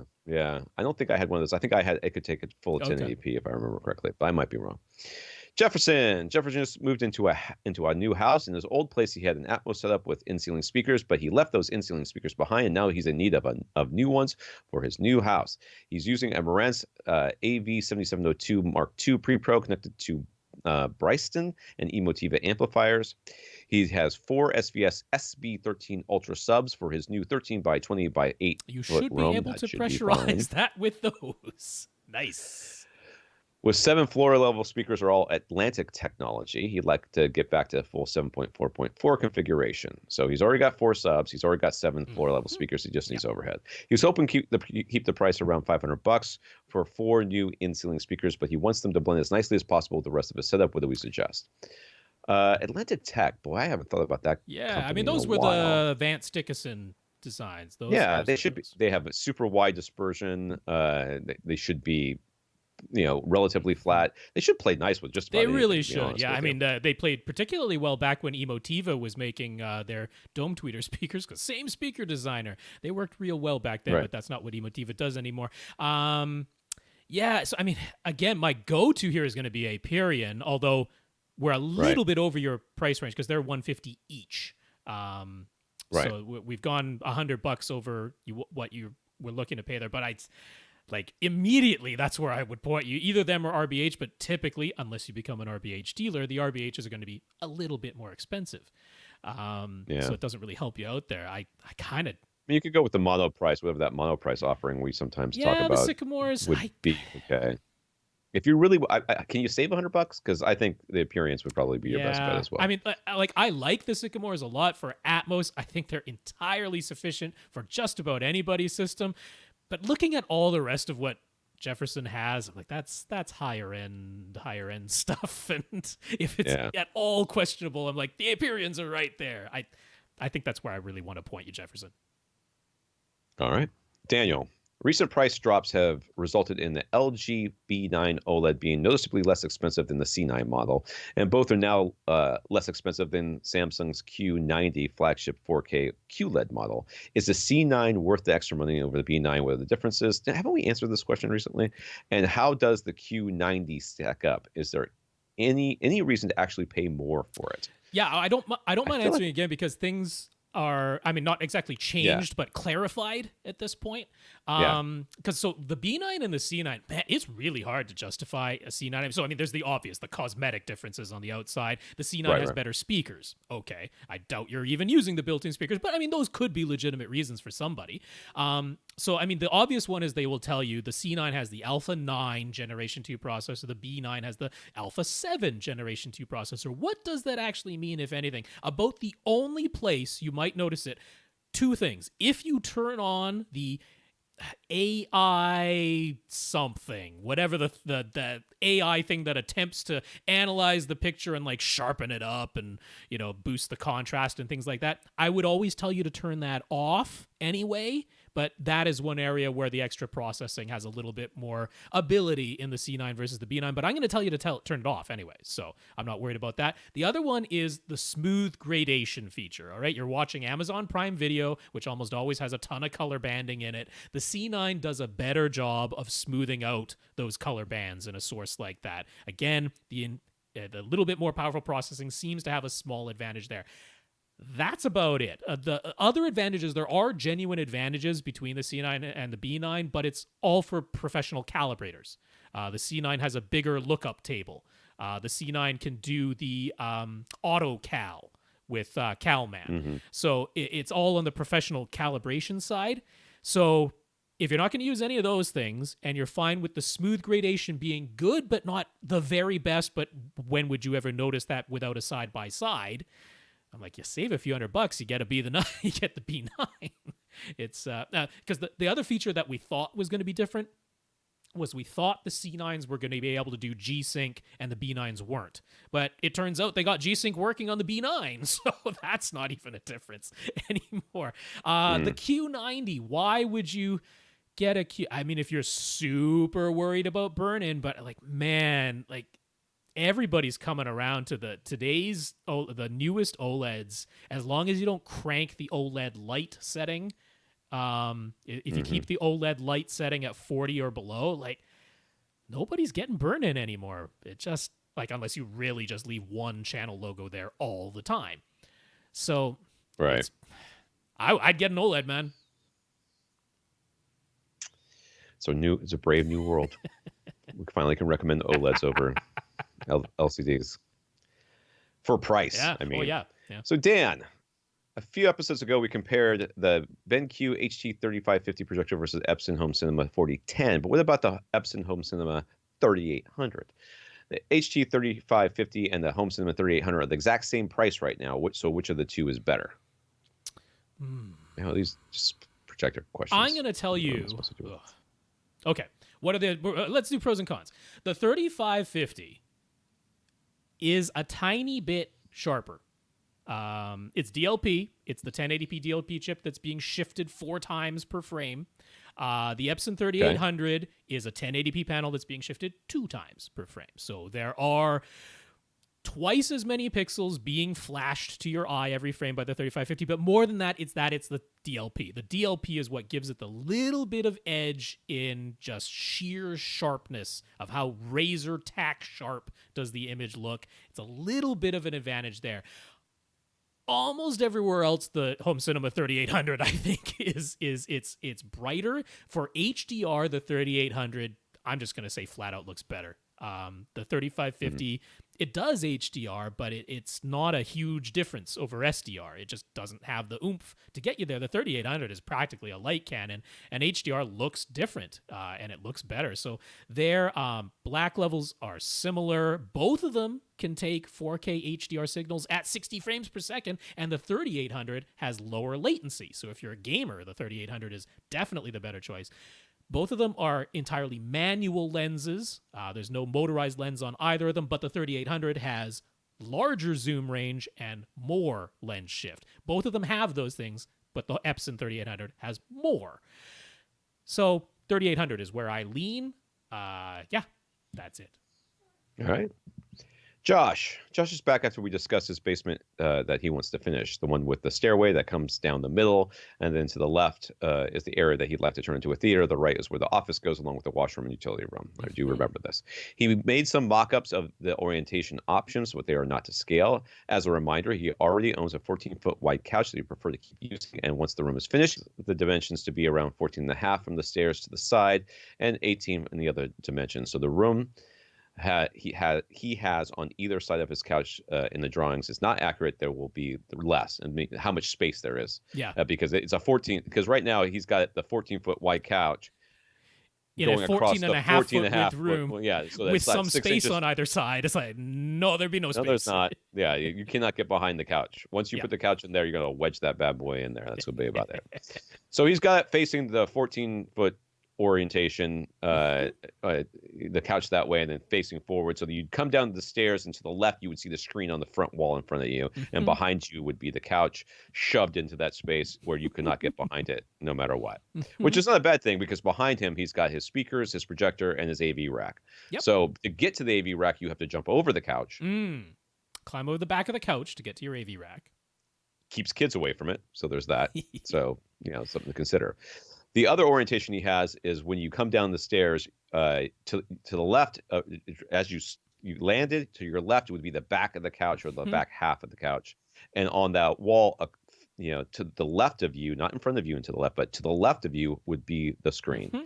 And then his couch would be right on that wall right there, which is what I said last week I thought would be the orientation. Because he was talking about things being like, this is also a hangout room. It's not just a purely dedicated theater. It's like a hangout room for his teenage daughter and all her friends. And we're like, more room, more open. The first orientation looks more like a theater, but it doesn't give you as much room to just hang out. The wider orientation with the couch hanging halfway into the opening beside the stairs gives you more room to just hang out. And we were sort of depends on what you mean by a hangout too. I mean, you could, as you come down the stairs and directly in front of you to your right-ish, that area becomes the hangout area. Then the back of the couch being to your left, it sort of delineates that. And then if not, then the other orientation, which is the more home theater orientation, where when you come down the stairs and the screen is directly there, it opens up that entire space sort of as part of the home theater. Even if you do to the right of the home theater, basically. I am honestly okay with either of these orientations. I'm sure there's going to be a question involved here. There was one more, though, that I thought of that he didn't draw up, which what if we took the home theater-looking orientation with that, but turned it 180 degrees? So the screen is now on the bottom wall. So you come down the stairs, and you would see the couch facing you, basically. Right. But, I mean, you got a whole wide open area now. It's not going to be difficult to walk around the couch with that. I mean, even with the couch off the front wall, but he was also talking about he might like to have more seating than just the couch. So the couch is there on the back wall. It's a big old hangout area. You got a couple of recliners or something in front of that couch that are closer to the screen for when it's like just you and your wife actually sitting down to watch a movie and you want to be closer to the screen or something. So flipping that whole thing 180 degrees, I'm almost leaning that. I mean, acoustically for your front speakers, I'd rather have, walls to the left and right, not have one side open. If we're talking about that. Now, that still works in the wider orientation. You still have side walls for your front speakers there. But, yeah, I almost like the flip it 180 degrees. I think all of these things could work.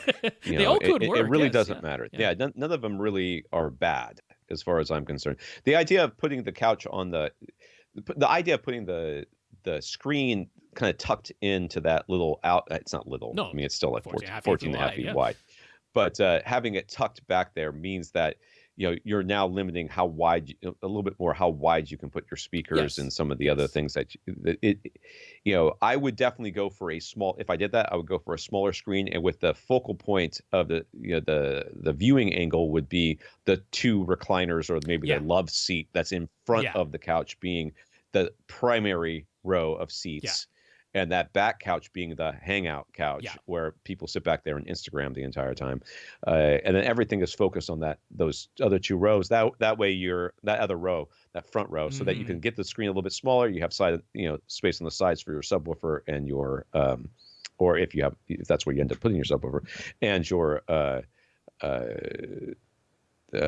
speakers. There's there's a lot of things to consider in that. That I'm just thinking that takes a little bit more planning. with the current more narrow orientation, like what's behind that couch really is unusable space as far as people goes. You know, and I'm like, I don't know if that's the best use of this space. Whereas if you flip it around 180 degrees, it opens everything up. So he seems to have foregone the idea of 2 permanent rows of seats. He really didn't want to deal with a riser anyways, and he proclaims that he is more of an audio guy. So while making the setup wider than this long, the second picture gives everything a more open feeling. It would make it really easy to add more seats, whether temporarily or permanently. He could really only have a 5.2 for the floor level speakers, and he would only have 4 overheads, 2 of which would be directly above his seats. On the other hand, if he makes the room longer than it is wide, which is the orientation that Rob says should be flipped 180 degrees, he could do 7.2.6 configuration. You could. And he can't get it out of his mind that for Atmos, having surround back and rear height speakers seems important. So now that we have better visuals, what do we think? Also, should he consider the wider than long 5.2.4 setup, but with the addition of front wides? No. Can everybody get off the front wide train? I have poisoned this pool of listeners with my talk of front wides. Front wides are a non-thing, okay? No, they are a non-thing. It pains me, Tom. Exist how could you say in the niches of niches. Stop. Can we all remind ourselves that Rob still likes 3D? Can we just every time we talk about Rob and front wides, remember this is a man who's having front wides and 3D. So you gotta take what he likes with a little bit of a grain of salt. Some people are like, you guys don't talk about like the really esoteric and like the really high end. I'm like, I have a tiny 11-foot by 12-foot den with 11 speakers, 2 PC-13 Ultras, and I still watch 3D, and I have front wide speakers. Like, I am one of the most ridiculous people, so nobody ever say that I don't enjoy the esoteric, ridiculous stuff. So, okay, as far as, and I've already forgotten his question. First of all, 7.2.6, you're not getting that. Stop talking about it. It's not happening. Okay. I mean, that's an X8500. That's what's going on there. I mean, I guess that's why he's thinking he could do 6 overheads or potentially add front wides. If he gets an X8500H. I will also tell you that if you're going to be doing the wide version where your couch is right to the, you open the whole room up, the couch, you're seeing the back of the couch as you come down the stairs, and the left wall is your screen. First of all, 5.2.4 is doable and fine.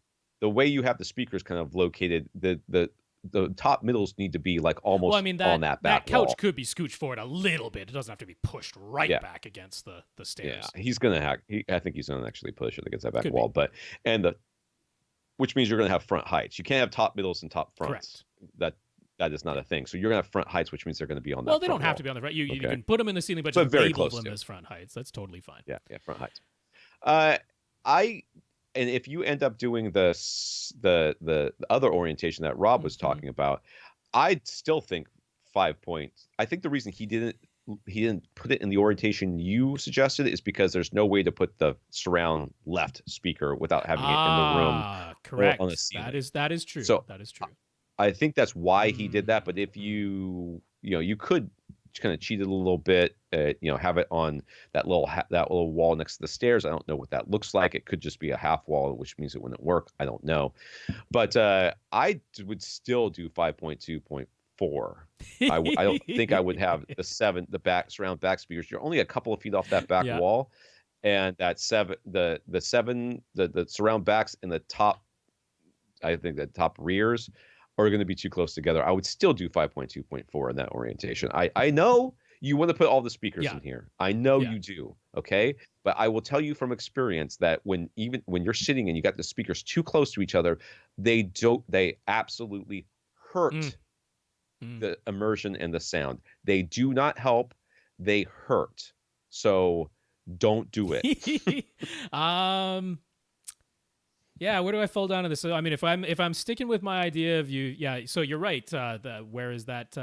What would end up being your left side surround speaker? Although, if the focus now is going to be a front row, then we can probably work out something where maybe it even still goes on that It wall all next to the depends on what stairs. that left wall Yeah, is. If that yeah, yeah, yeah. stairs, if that's like a if that's not a Yeah, wall with stairs behind it, but it's like yeah, the railing right. and it's open, you might not have an True, option true, over true. there. So But I mean, it could be a tower speaker. It could be a speaker on a stand. It could be something angled down from the ceiling, prime elevation speaker that's mounted on the ceiling but angled at you as your side surround. There are ways to come at it if we do the flipped 180 thing like that. Again, I just all that unused space behind the couch doesn't make sense to me with the current front to wide. So start with 5.2.4. Start with that.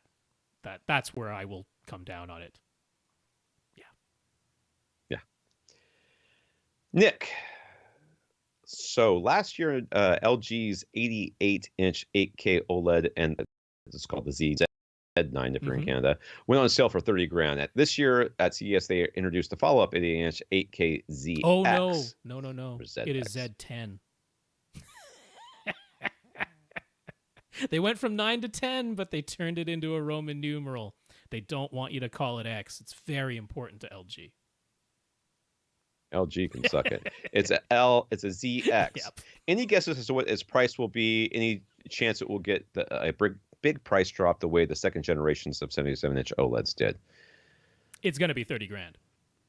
I don't see any reason why it wouldn't be $30,000. It's like the only one on the market. Why would they? It's not only that. I mean, they barely made any Z9s. I mean, it technically went on sale, but there were barely any of them. And the plant that they were hoping to get up and running this year in South Korea, which was going to be the one making the big OLED panels, it's been delayed. It's not going to be opening this year, so that the odds of a price drop happening on the 88-inch model is slim to none. It's going to remain at $30,000 is my prediction, Nick. Do not count on a price drop this year at all. 29,999. Yes. Oh, yes. That's my prediction.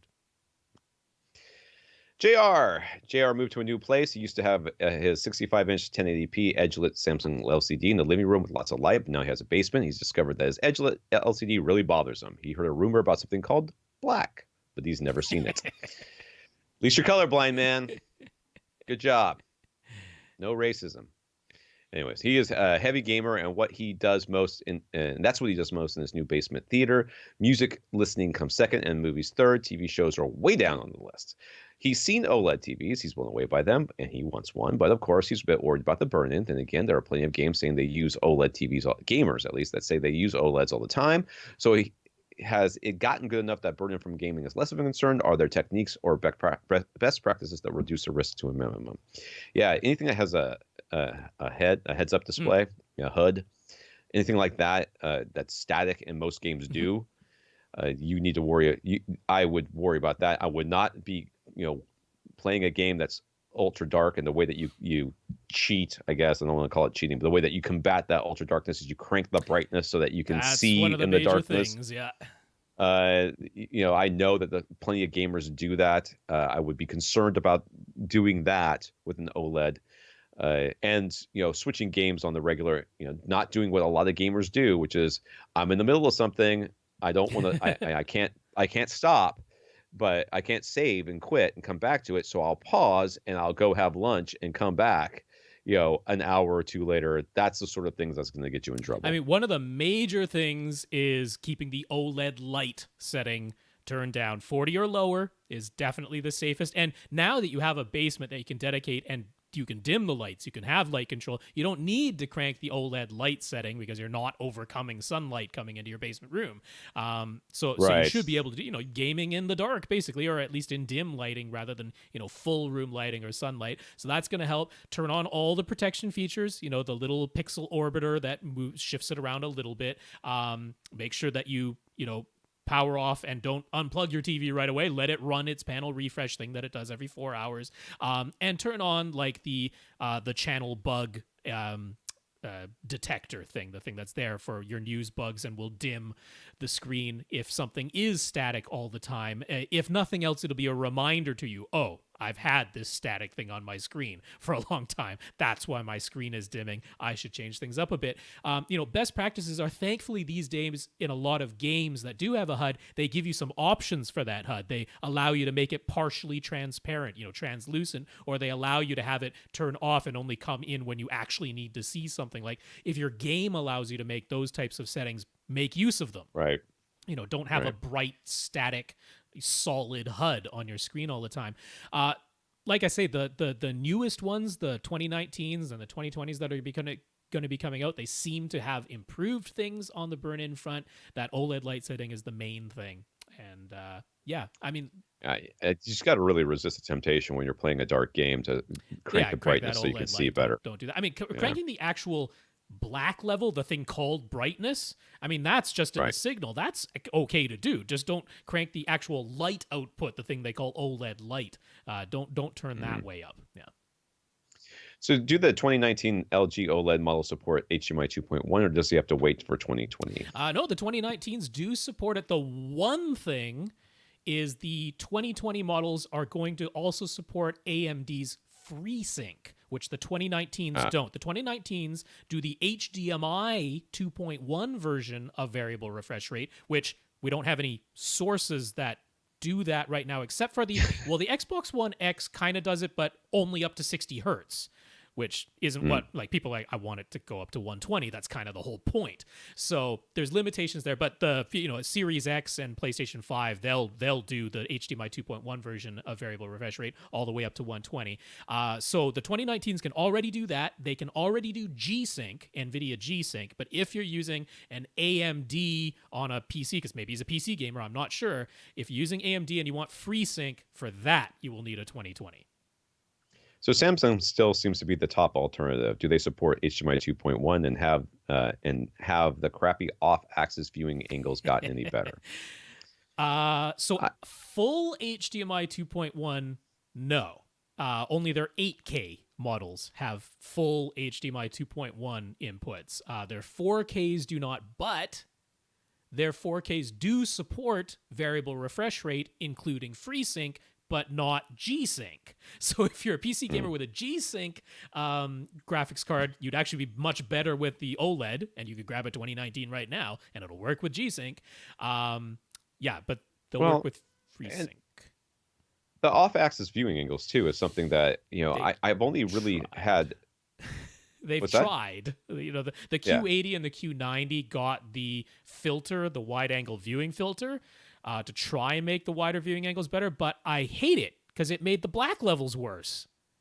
Right. I just, it's especially from a gamer perspective.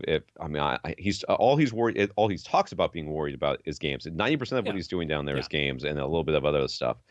You're not sitting off axis, are you? But maybe he has local, people come over and they play, and somebody's sitting off axis. You might be considering that. I mean, a Q90 is your best alternative to an OLED.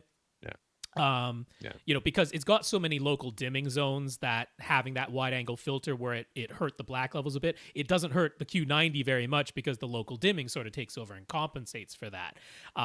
It does do full variable refresh rate for FreeSync as well, which is that's what your Xbox uses right now. You can do the FreeSync version of it too. So, because it's all AMD based. So, that's the best alternative. But professional gamers are using OLEDs now, and they're gaming nonstop. They may have burn-in though. We won't know. They're not going to say anything. if they're playing, Binding of Isaac 17 hours a day, and they have the backlight turned all the way up for when they get Curse of Darkness or whatever it is that makes everything dark.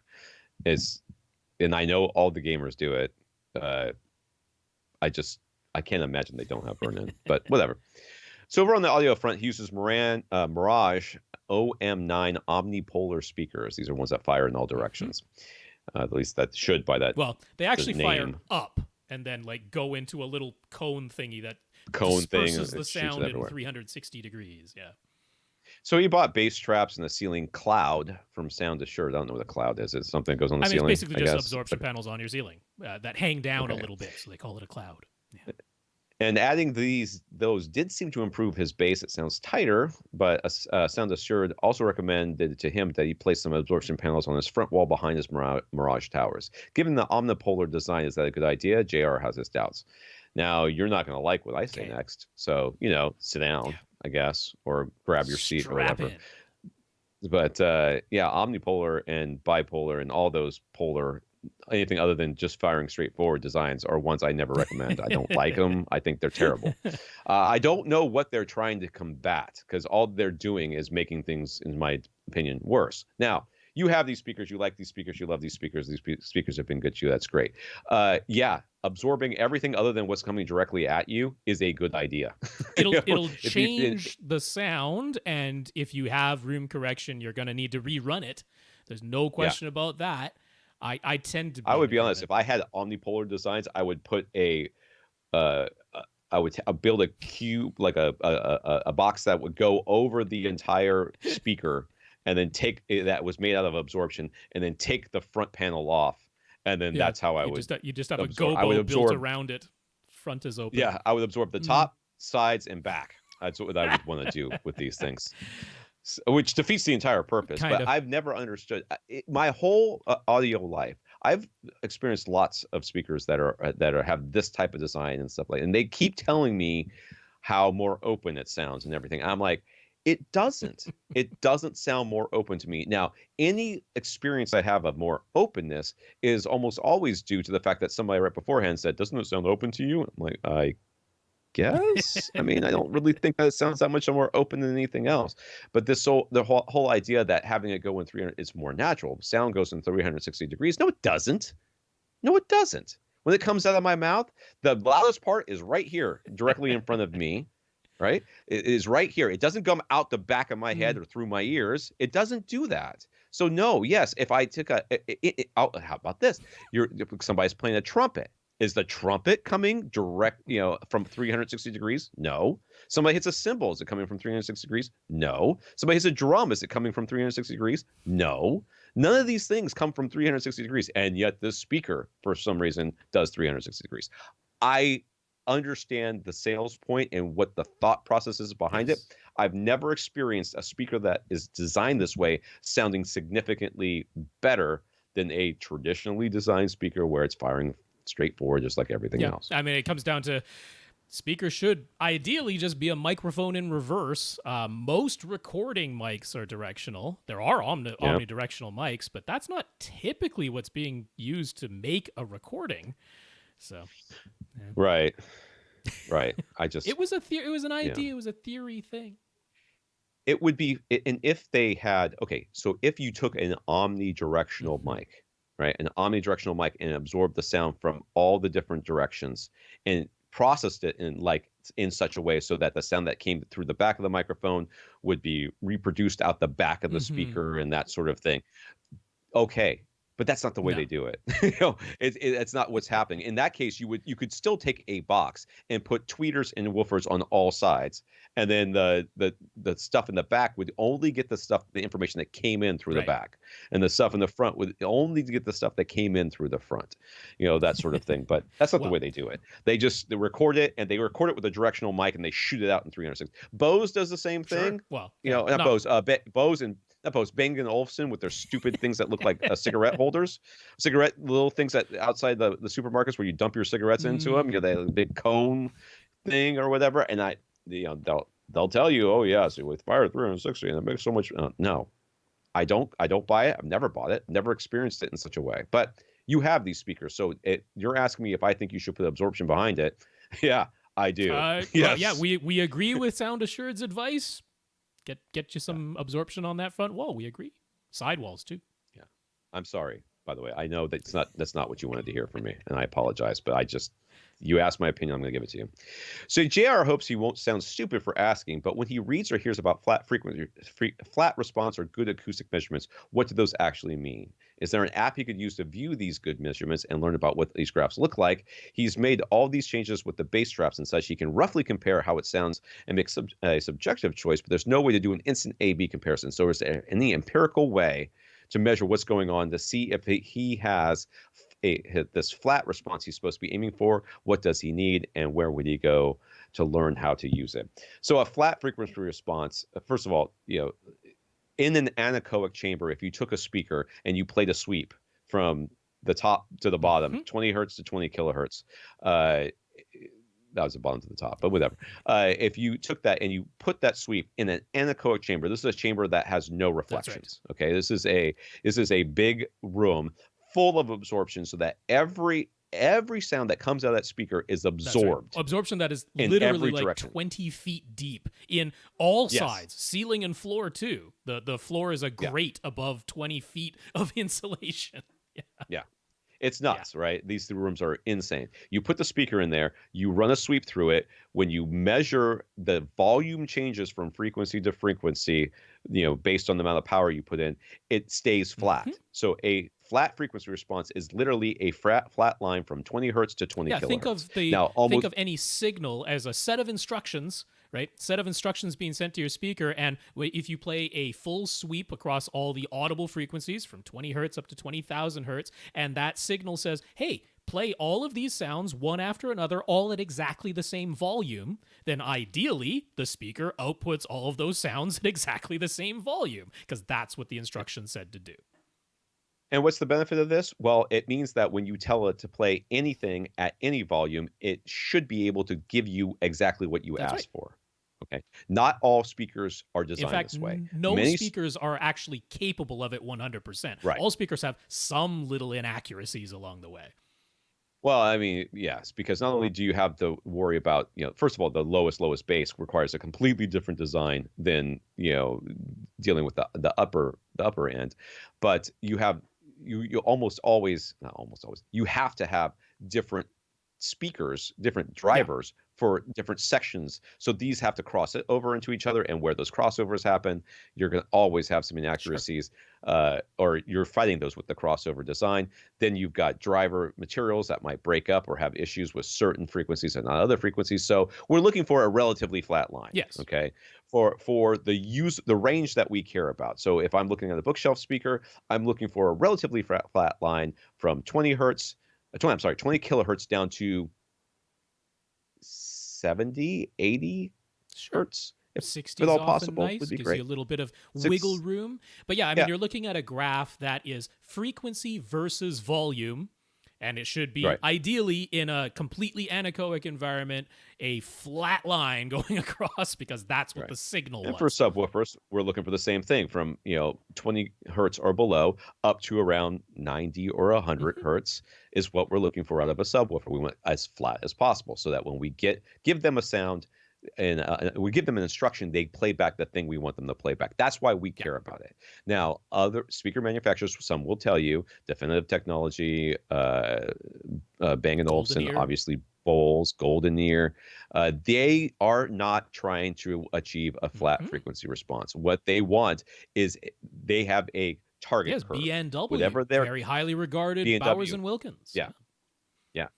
They all have a target curve that they're looking for. That means that when you tell it to play a 75 hertz tone through every frequency, or a volume of 75 through every frequency, decibels, decibels. It's not going flat all the way across. There's some sort of wave happening based on what they want. It's a design choice.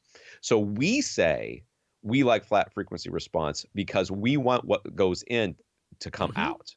We don't want your tone mapping, or whatever you want to call it. We don't want you to tell my speakers not to give me the thing I told to give it. It's like, you don't know better than me, as far as I'm concerned. So that's what the flat frequency response. So the good acoustic measurements comes from being in your room and how closely you can get that within your room with all the reflections. That's what the room treatments are for. That's what the room correction is for. That's what proper placement of your subwoofers and your seats and your speakers. That's what all this is about, is trying to get, when I play a sweep from 20 hertz all the way up to 20 kilohertz, going through all these different speakers am I getting something that resembles a flat At line? my seat. That's Yeah, what we've taken the signal has stayed yeah. the same all the time. The signal was always the same set of instructions. Play all these frequencies one after another, all at the same volume. We managed to create a speaker that gets really close to that when it's essentially not dealing with any room. It's in an anechoic chamber or in the wide outdoors at the top of a 90-foot pole, and we measure it there, no reflections coming back, and the speaker manages to get really close to that original signal. But now we take that speaker and put it into a room, and now there are reflections, and there are other sound waves happening inside this room as the sound bounces around off the surfaces. And what reaches your ears is no longer a flat line.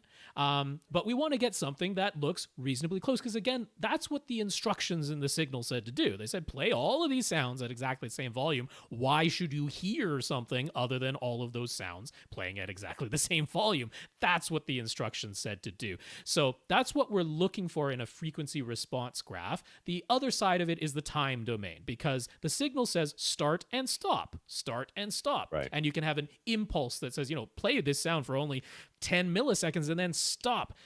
There's the speaker. Can it actually do that? And again, no speaker is perfect. Every speaker has some mass to the drivers. Those drivers have some inertia, therefore. And so you're going to have some little delay in, it said start, but it took a moment for it to actually start. And it said stop, especially the stop part of it. And it doesn't stop right away. It keeps moving just for a little while. That inertia is there. But we can measure that in an anechoic chamber and say, how close do we get to exactly start and stop when the impulse in the signal said to start and stop? And then we get into your room, and your room is going to add reflections, and there is no way to have the sound completely stop on a dime when the signal said to. In fact, it would sound really weird if it did.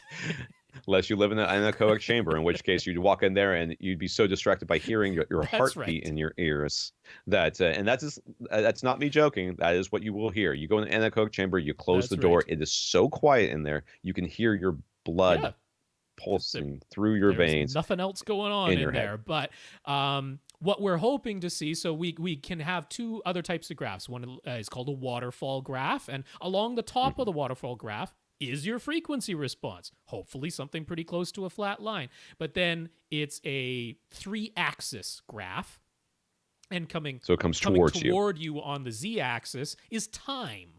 And so we're going to see over time that frequency response should get lower and lower and lower in volume, because the signal said stop, but it takes a little moment for the sound to actually decay. But we want all the frequencies from bottom to the top to decay at a pretty uniform rate. We will always expect the low frequencies, the bass, to decay slower than the very high frequencies. Right. That is just going to happen in any type of room that has some reflections. But we don't want to see like this one frequency takes way longer to decay than all other frequencies. We want a pretty uniform look to this. It looks kind of like a mountain coming towards you in the waterfall graph. Mm-hmm. You can also have an impulse response decay time chart that just puts it like a square wave to show you this is the amount of time it takes for this particular frequency to decay. However, I think much the waterfall graph is pretty visually. It's pretty visually it makes a lot useful, of sense. Yeah. So one thing I want to point you to is there is a good video that's all about what sound does in small rooms. I like that video very much. So it's if you're searching for it on YouTube, it's called "Hearing is Believing: The Ultimate Small Mixing and Mastering Room."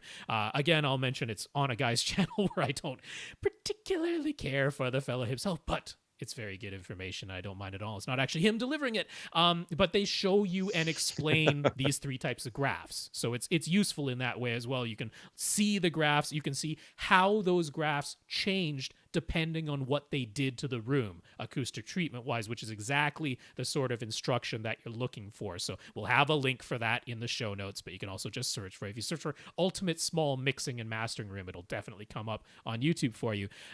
What you need to take those kind of measurements. I mean, there are apps on phones that do it, but they're not very accurate. I think they would actually confuse you more than help, because you're not seeing accurate results. So go to a company called Cross Spectrum Labs that we recommend all the time. Of course.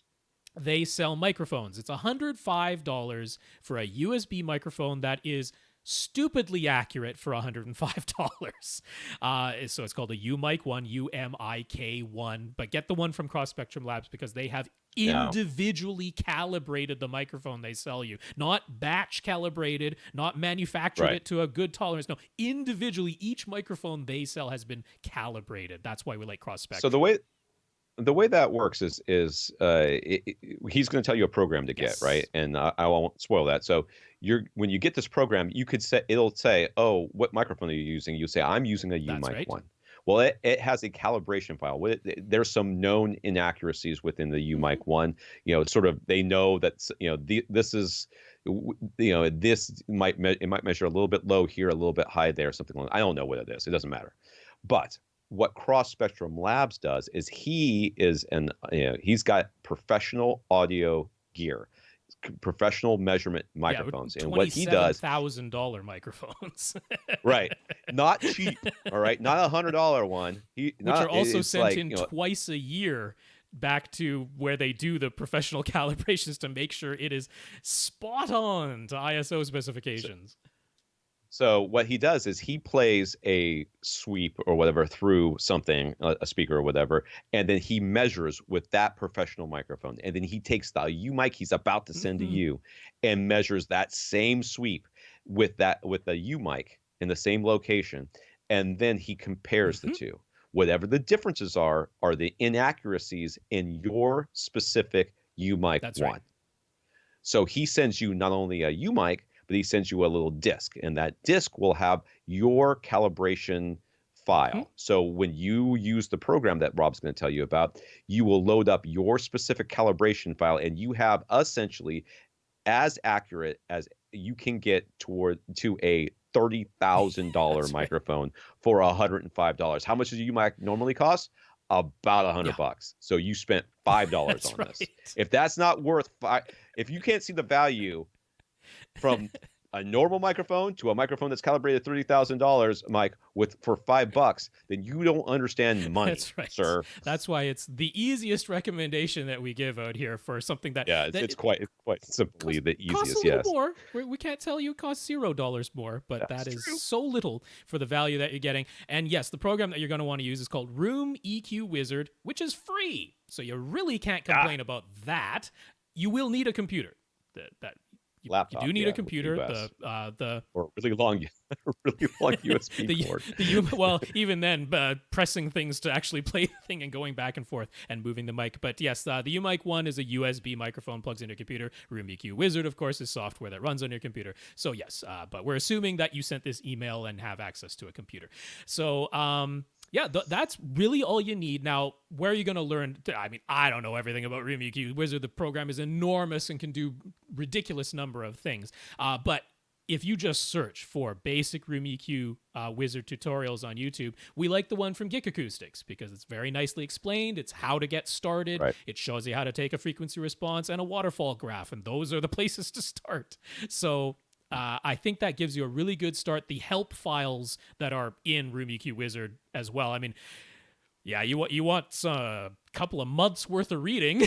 it's there. It is all explained. Yeah. They have whole help sections and that, but that'll absolutely get you started, and I think you'll have some fun. Yeah.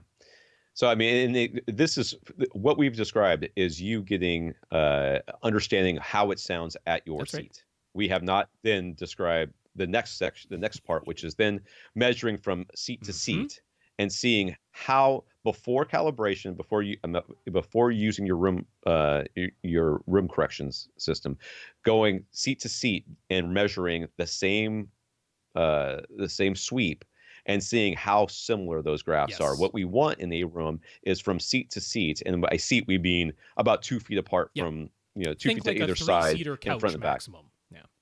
Yeah, you want those seats to all have uniform graph. That doesn't mean they're flat. That means they're uniform. Because when you first measure with your mic, with the UMic 1 and your Room EQ Wizard, before you run room correction, you should not have a flat frequency response. I mean, it's just almost impossible. It can't happen. Your room has it's affected what's coming out of the speakers. Yeah. Right.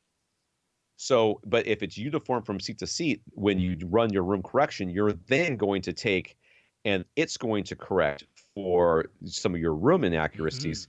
And as long as those are the same from seat to seat, it can balance those out and have it be a much flatter more uniform response from seat to seat, meaning that no matter where you sit on your couch, you are experiencing a similar Yeah. sound, if not exactly again, the same. the instructions never change. So why should the person sitting Right. to your left and the person sitting to your right be hearing something different from you sitting in the middle? The instructions from the signal were the same for all three of you, and that's what we're trying to achieve.